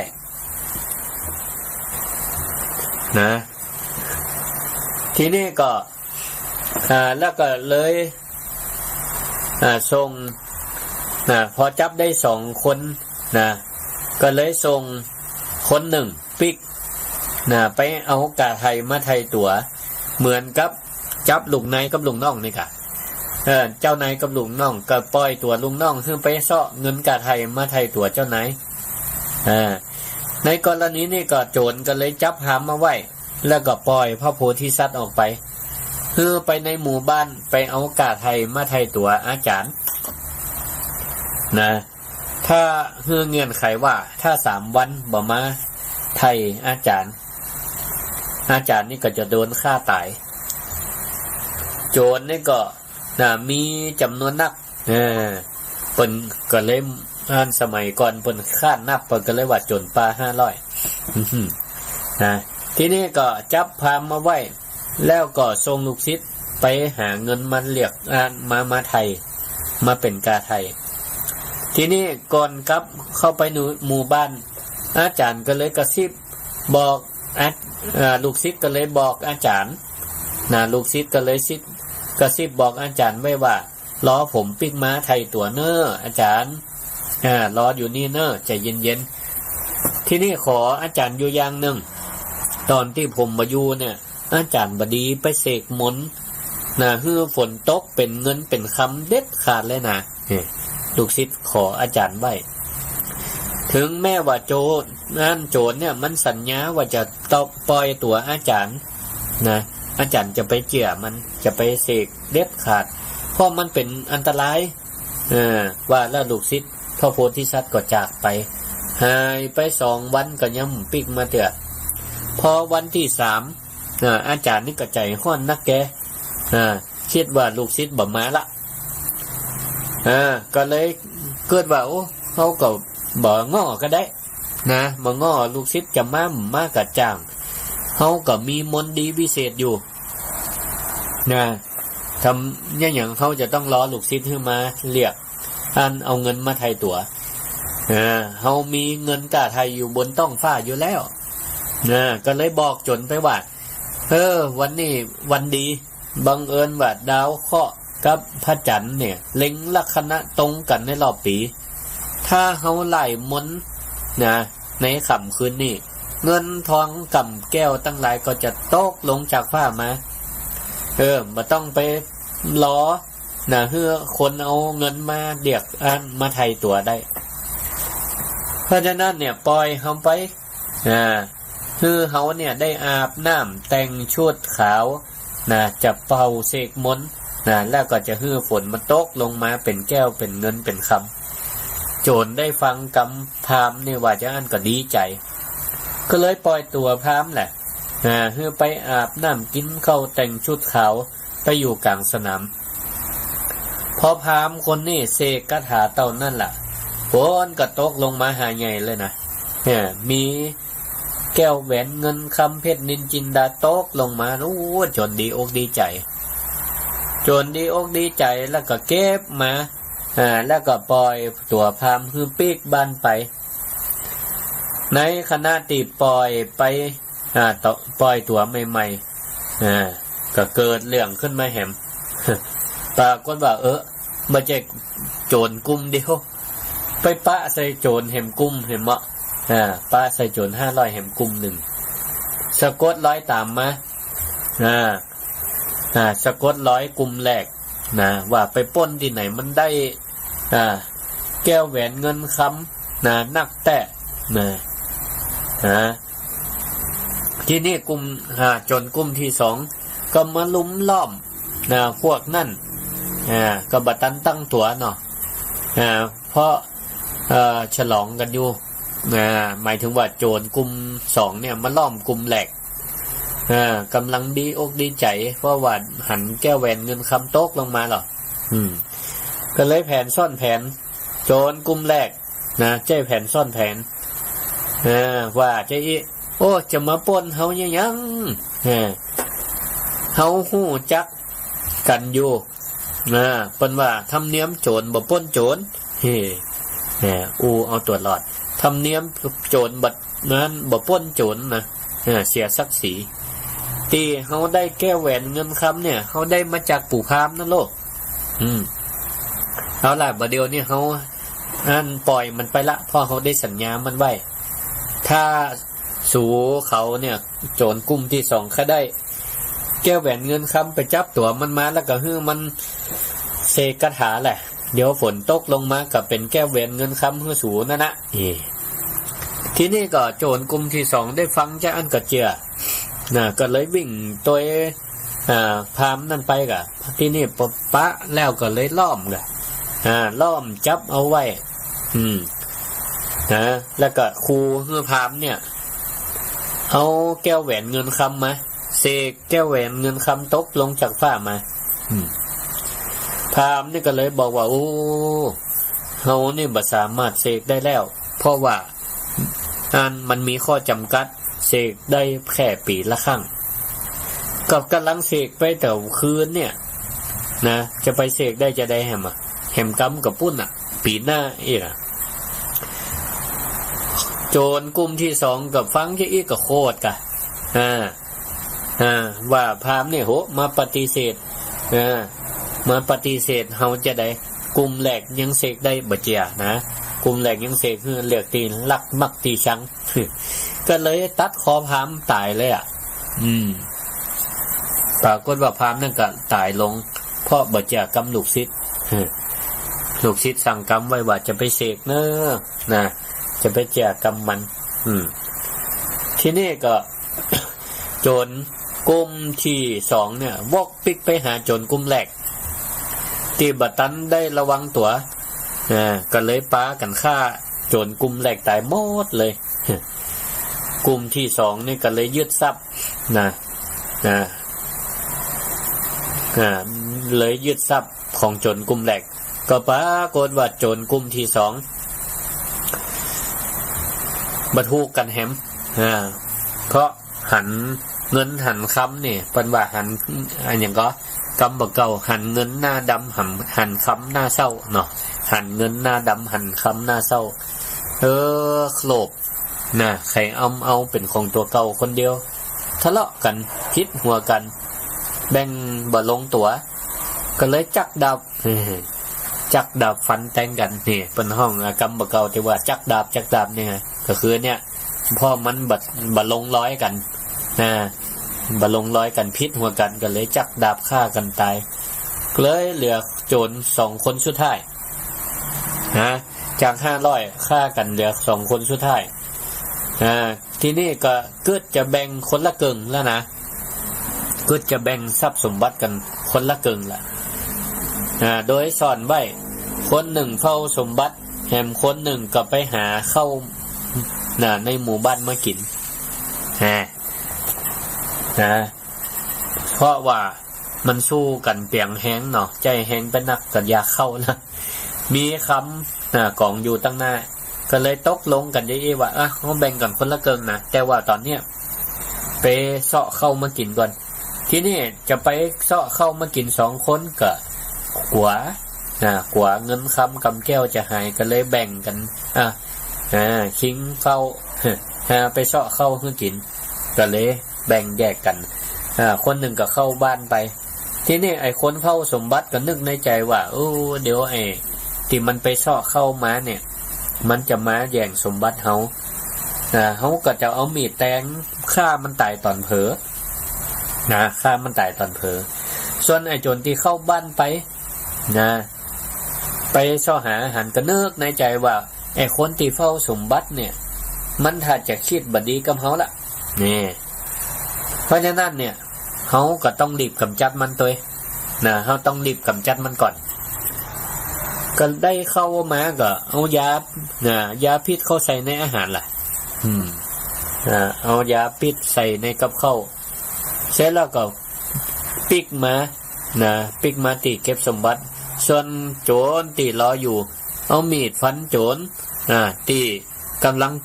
กำเข้าตื้อเข้ามานี่นะมันเผลออยู่เอามีดฟันหลังตายทีนี้ไอ้โจรที่เฝ้าสมบัตินี่ก็ดีใจว่าเหลือมันคนเดียวละนะเหลือมันคนเดียวละที่จะได้ครอบครองสมบัติแต่ตอนนี้มันหิวมันอยากเข้าก็หันห่อเข้าตีไอ้โจรที่เอามานะกำอยู่นะตายนอนตายอยู่หั่นก็เลยไปเปี่ยเข้าหั่นมากินปรากฏว่ากลับไปกินเข้าตีไอ้โจรนั่นได้ใส่ยาพิษไว้ก็ปรากฏว่าเรื่องนี้ก็ตายกันกูคนโจรเนี่ยนะบ่เหลือสักคนกลุ่มแรกก็ตายเพราะกลุ่มที่สองมาแย่งชิงไปกลุ่มที่สองลู่สมบัติกันเองก็เหลือ2 คนโจร2 คนก็ย่ำบานนี่แต่โลภใครครอบครองคนเดียวก็ลอบฆ่ากันเองเหี่ยทีนี้สุดท้ายละเหตุก็คืออย่างพราหมณ์เนี่ยตายเพราะใจมนต์วิเศษบ่ถูกเวลาบ่ถูกเวลาและบ่เป็นวิธีการที่ถูกต้องพระพุทธเจ้าก็เลยสรุปบาลีเอาไว้ว่าคนใดที่อยากจะได้ประโยชน์ก็ฮื้อใจอุบายที่มันแต่ใจอุบายบ่ถูกต้องคนใดอยากได้ประโยชน์แต่ใจอุบายบ่ถูกต้องคนนั่นก็จะย่อมเดือดร้อนเหมือนพราหมณ์ที่เสกมนต์วิเศษให้ฝนตกลงมาเป็นเพชรนินจินดาแต่สุดท้ายตัวก็ตายคนอื่นก็ตายหมดเลยเนี่ยมีวิชาความรู้ศรัทธาญาติโยมทั้งหลายถ้าใจผิดวิธีผิดบ่ถูกกาลเทศะมันก็จะปาให้ตัวเดือดร้อนได้เหมือนกันเนาะวันนี้ก็ได้เอาอย่างมาแนะนำศรัทธาญาติโยมทั้งหลายก็เดี๋ยวจะเปิดโอกาสให้ศรัทธาญาติโยมทั้งหลายได้โทรเข้ามาแลกเปลี่ยนความคิดเห็นกันได้หรือว่ารอบหน้าใครฟังอะไรอย่างก็แนะนำรายการกันได้ซิริธรรมกำเมืองเบอร์ก็เบอร์โทรศัพท์064 949 5999รายการซิริธรรมกำเมืองช่วงนี้ก็เป็นช่วงที่ศรัทธากำลังเมากำลังเมาบุญเมาบุญกุศลบุญกฐินแต่ละที่แต่ละแห่งก็หลายที่หลายแห่งที่เปิ่นตานไปแล้วก็มีอนุโมทนาสาธุที่กำลังจะตานวันผูกวันฮือก็มีหลายที่วัดมิ่งเมืองมูลก็วันที่3 พฤศจิกายนเวลาบ่ายโมงก็ปีนี้ก็ได้รับความเมตตาจากคุณสุวพรรัตนไกรสอนเพิ่นก็เป็นประธานเจ้าภาพและก็ศรัทธาญาติโยมทั้งหลายตัวศรัทธาญาติโยมทั้งหลายตัวที่เป็นเจ้าภาพล่มบุญจ้องบุญกฐินใครได้จ้องบุญกฐินเอาไปตกแต่งก็มารับได้ที่วัดมิ่งเมืองมูลตำบลพิชัยอำเภอเมืองจังหวัดลำปางที่วัดนี้เปิ่นแห่จ้องบุญกฐินจ้องบุญกฐินสามัคคีกุปีเนี่ยมันนี่4 ปีละเจริญพรเจ้าค่ะแม่หลานท่านพระพุทธเจ้าแม่ยังอยู่เด้อแม่ยังข้อสีนะคะจานเจ้าแม่ยังก็แม่ลายเจ้าตั้งใดแม่ฟังแม่อันบ้านสันทรายเจ้าสันทรายฟังขึ้นสันทรายนี่94แม่ค่ะจานเรดิโอกะฟังให้ฟังทำมันหยังกำเมืองฟังทำกำเมืองล่ะได้ตัวเจ็ดนะได้กะเสียงมันบ่ม่วนจะได้นะม่วนจริงแหม่ม่วนดีฟังทำก็สำเนียงมันบ่เป็นจังไม่นะครับเป็นลำปางไปเห็นนะกะฟังจะม่วนอยู่ฟังได้อยู่เนาะได้เดี๋ยวกลับหน้าเนาะสาธุขอบคุณเจริญพรเจริญพร มาตรการเจ้าพระครูเจ้า เจริญพ ฟั รง จากไฟหินเจ้า 104เนาะ เจ้าชัดเจนดีเจ้า แม่ฟังตั้งใดอ่ะ ของจังอยู่ละปูนเจ้าเป็นสินนลำพูนเจ้าอยู่ตำบลสิวบานเจ้า โอ้ บ้านตรงยาว โอ้104นี่มาไก่ค่ำจังใหม่มาถึงลำพูนเนาะ เจ้าชัดเจนดีเจ้า ชัดเจนดี ฟั เนาะ งธรรมะนี่มันเตือนใจเขาเนาะว่าคือจะสิ่งใดที่เขาแอบแบบเนี้ยนะเจ้า แม่น ใช่มันเตือนใจเขาว่าอันใดดีบอกก็ดีบอกไอ้นะเจ้า แม่น ใช่เจ้าสาธุเจ้า ขอบคุณแม่ กำลังใจนะเจ้า ขอบคุณเจริญพร เจ้าสาธุขอบคุณสถาที่โทรมาเนอะ064-949-5999นะเดี๋ยวจะโทรมาแจ้งข่าวสารนะงานกฐินนะของวัดของสถาใกล้บ้านใกล้ในกระไดเนอะนะจะเป็นช่องทางในการช่วยประชาสัมพันธ์นะปีนี้ก็ตั้งบ้านเฮาล้านนาเฮานี่ก็วัดวาอารามเมือก็โอ้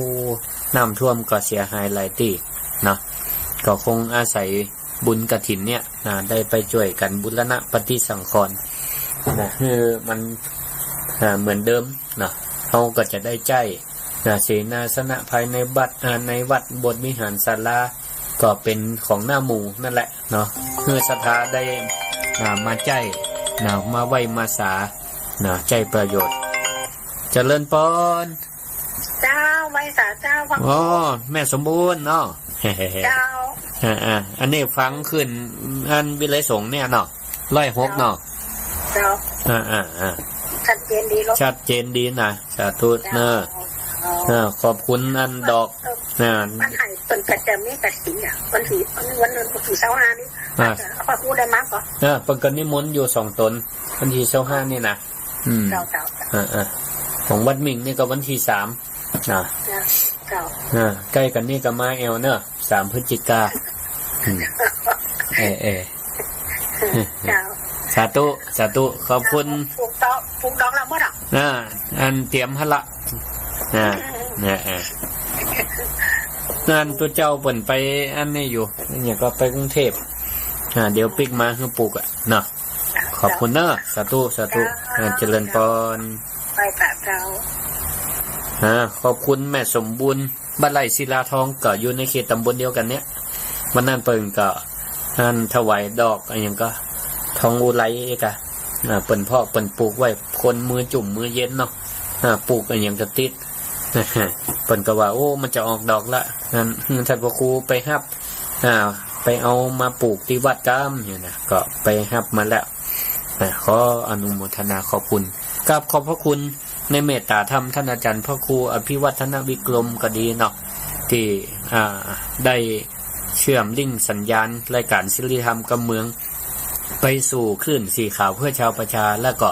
ไปหาคลื่นเครือข่ายของเปิ่นโอ้ยิ่งเด็กยิ่งนัก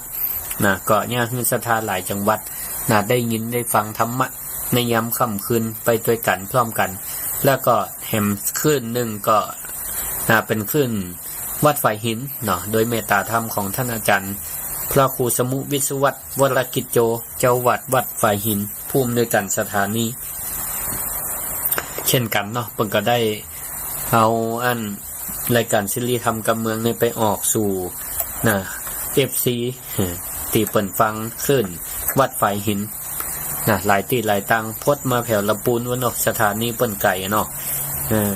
ก็เป็นประโยชน์1ไก่ก็ศรัทธาก็ได้มีโอกาสได้ฟังธรรมะเนาะ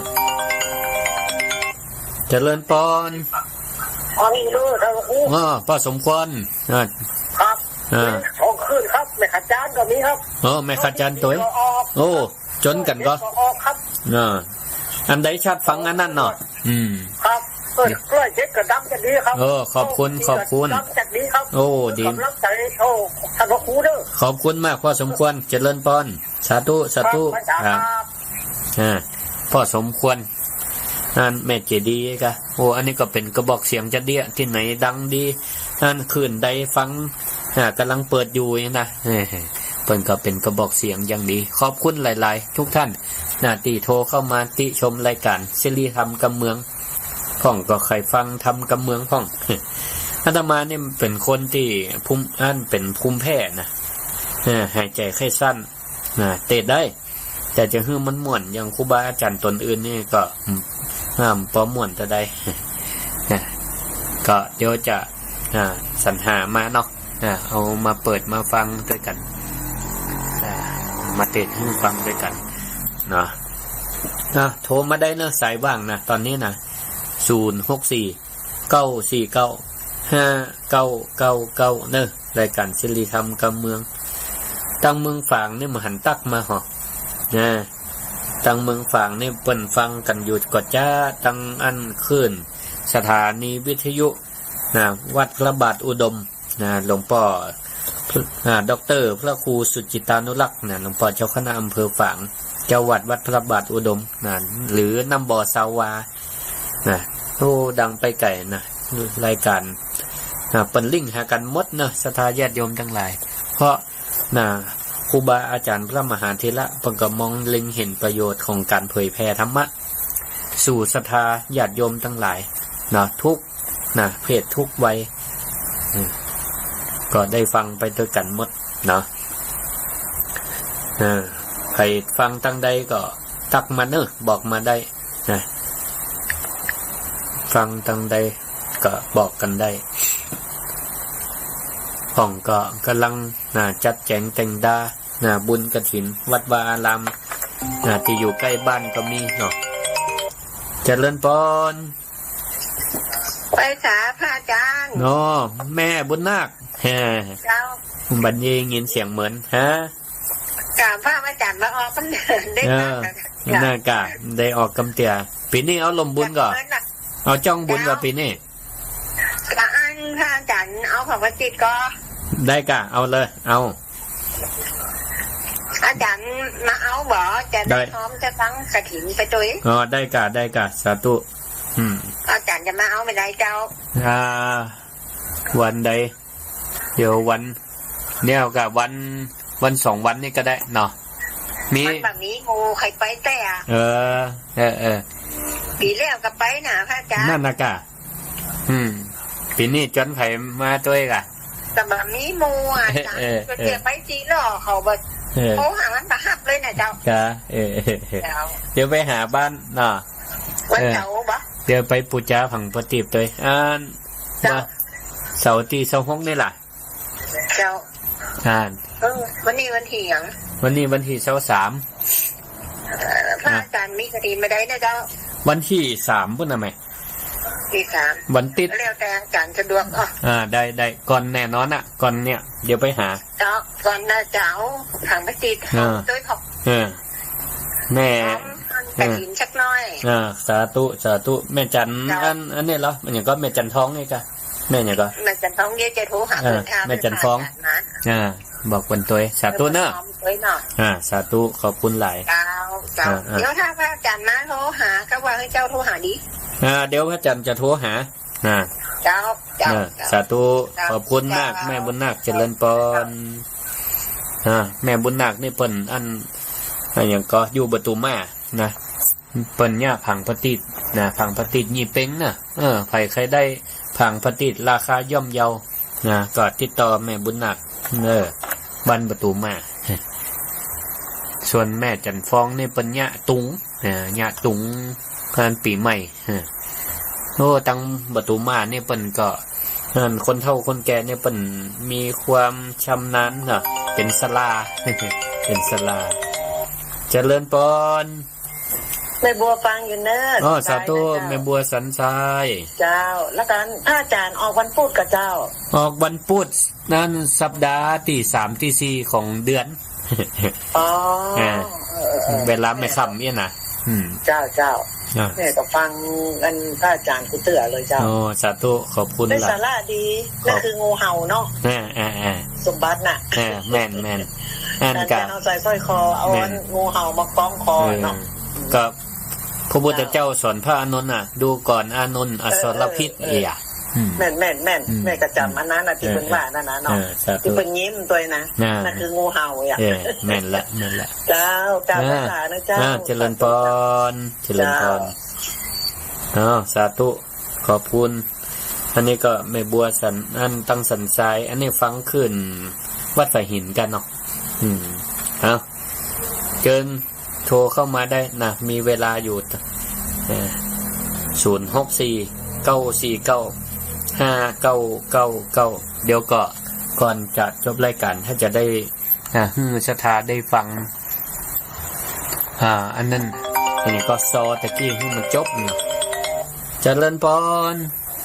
เจ้าไว้สาเจ้าแม่พี่สมัยเจ้าอันเรียกว่า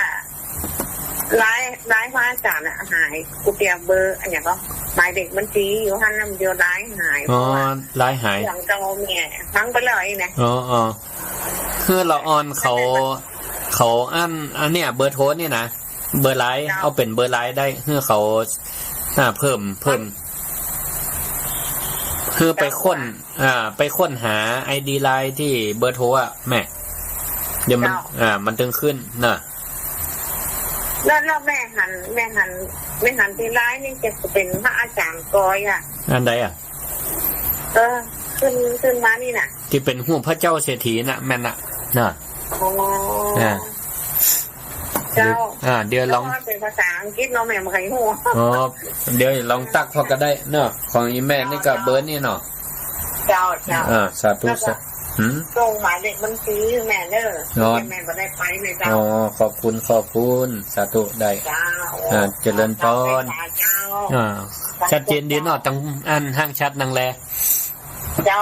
ชัดเจนดีเจ้าขอบคุณหลายๆเนอะเจริญพรขอบคุณเนอะศรัทธาปีแล้วเปิ่นเคยมาเคยหอมก็บางทีติดต่อกันบ่ได้ก็เดี๋ยวจะใครจัดอันแอดไลน์บัดเดี๋ยวนี้เปิ่นใจไลน์กันเนาะก็เฮือละออนหรือว่าทำเองได้เนาะเบอร์โทรอาตมาผ่านนี่แหละเนาะ064-949-5999นะแอดไลน์ก็ได้เจริญพรแม่เลี้ยงแก้วจ้าได้ได้ยินเสียงกันเหมือนแล้วถ้าไม่วันนี่ก็เนี่ยกันยังเดียวอ่ะเฮ้มีเวลาแม่ค่ำได้ได้ออกรายการท่องก็ว่าถ้าไปอยู่ก็หาออกรายการอยู่เลยบางแก่มันไม่วันนี่มันตึงอันนี้บางแก่ยังวันพัดนะอาจารย์ชาติบ่ฮอใกล้มันกัดไปแล้วอย่าเป็นอย่าด้วยทางอันของทางนี้เป็นอย่างก็อาจารย์เป็นอย่าเป็นตะกี้นะครับเจ้าที่ว่าคุณมาส่งของตอนแรกนึกว่าเปิ่นมาส่งบุษบกสั่งบุษบกไม่ไว้แต่อันนี้นี่เปิ่นเอามาอย่างก็ไปจืดเจ้าภาพกุฏินะถ้าแล้วที่ว่ามันเป็นหินอ่อนน่ะมันลุดไปอ่ะตีตอนพายุนะคะมาเดียวปัดเป้าจะม้อนอันตีเสาใหญ่ๆข้างพระเจ้าก็ล่มไปต้นนั่นนะคะลุดไปพร้อมกันเปิ่นก็เลยมาติดป้ายให้ใหม่เอามาเดียวนี่เป็นป้ายใหม่ละมีรูปแบบป้ายใหม่แล้วการทีวันที่อย่างเนาะวันที่3นะ3พฤศจิกายนเนอะจวนแม่เพ็ญศรีมาเนอะ3ตอนบ่ายมากินข้าวตอนนี้กะตัดไม่แม่มากันน้อยที่บ้านแม่เวลาได้มาเจ้ากะนั่นไหนยังไม่กระตงนอนหมู่แบบบ้านแบบที่บ้านคืนมันนอนหนักที่ไหนไม่ใช่ว่าที่บ้านกาปูที่ไม่บ้านไหนก็บ้านจ้างนะคะตกหัวจ้างบ้านจ้างได้นะบ้านจ้างมันห่วงเนี่ยงานเขาคูเป็นวันที่3มันเป็นวันติดเนาะนี่เนี่ยเป็นวันที่10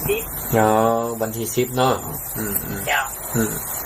แต่พอกะถ้าบัดตัดกันหรือว่ามันคนละเวลากันมาได้นะสาธุอันลองพอกันเนาะขอบคุณครับเจริญพรจะไม่เป็นกำลังใจขอบคุณหลายเนอ เจริญปอน นมัสการพระอาจารย์เจ้า แม่บัวเย็นเนาะ เจ้า บัญชีหมวดเก้านะ วันที่หนวดเก้ากระถิ่นนี่โทรมาได้ไปเนาะมันตัดกันเนาะ อ๋อสิหมวดเก้ากับวันที่3เนาะ เจ้าได้เหมือนกัน วันดีตอนเวลาเดียวกันเป็นยังอนุโมทนาเอาเนาะ ตอนเจ้าวัดให้รอตอนบ่ายที่มันก็เจ้าดีละลอยบุญโอ้ยบุญแต่เจ้าเนี่ยก็ไปถุงพงบ้านอาจารย์การชาติหน้าไปหลายก็สิหมดเก้า10 กว่าคนเนี่ยโอ้ไปแวะไอ้บ้านจงก่อนจงกับวันนี้บ้านจงเมืองปานล่ะเจ้าสาธุอนุโมทนาขอบคุณเนอะเจริญปอนเจ้าขอบคุณศรัทธาห้องก็ว่าหัวหมุนมัด เพราะว่ากฐินเนี่ยมันภายในเดือนนี้เนาะแล้วก็มันหลายวัดนี่เนาะกูวัดเนี่ยปกติต้องจัดให้แล้วภายในวันลอยกระทงนี่ถือว่าเป็นวันสุดท้ายนะเจริญปอนฮัลโหลเจริญที่นี่สถานีวิทยุเพื่อการศึกษาวิทยาลัยสงฆ์นครลำปางสถานีวิทยุกระจายเสียงบริการสาธารณะออกอากาศณอาคารเลขที่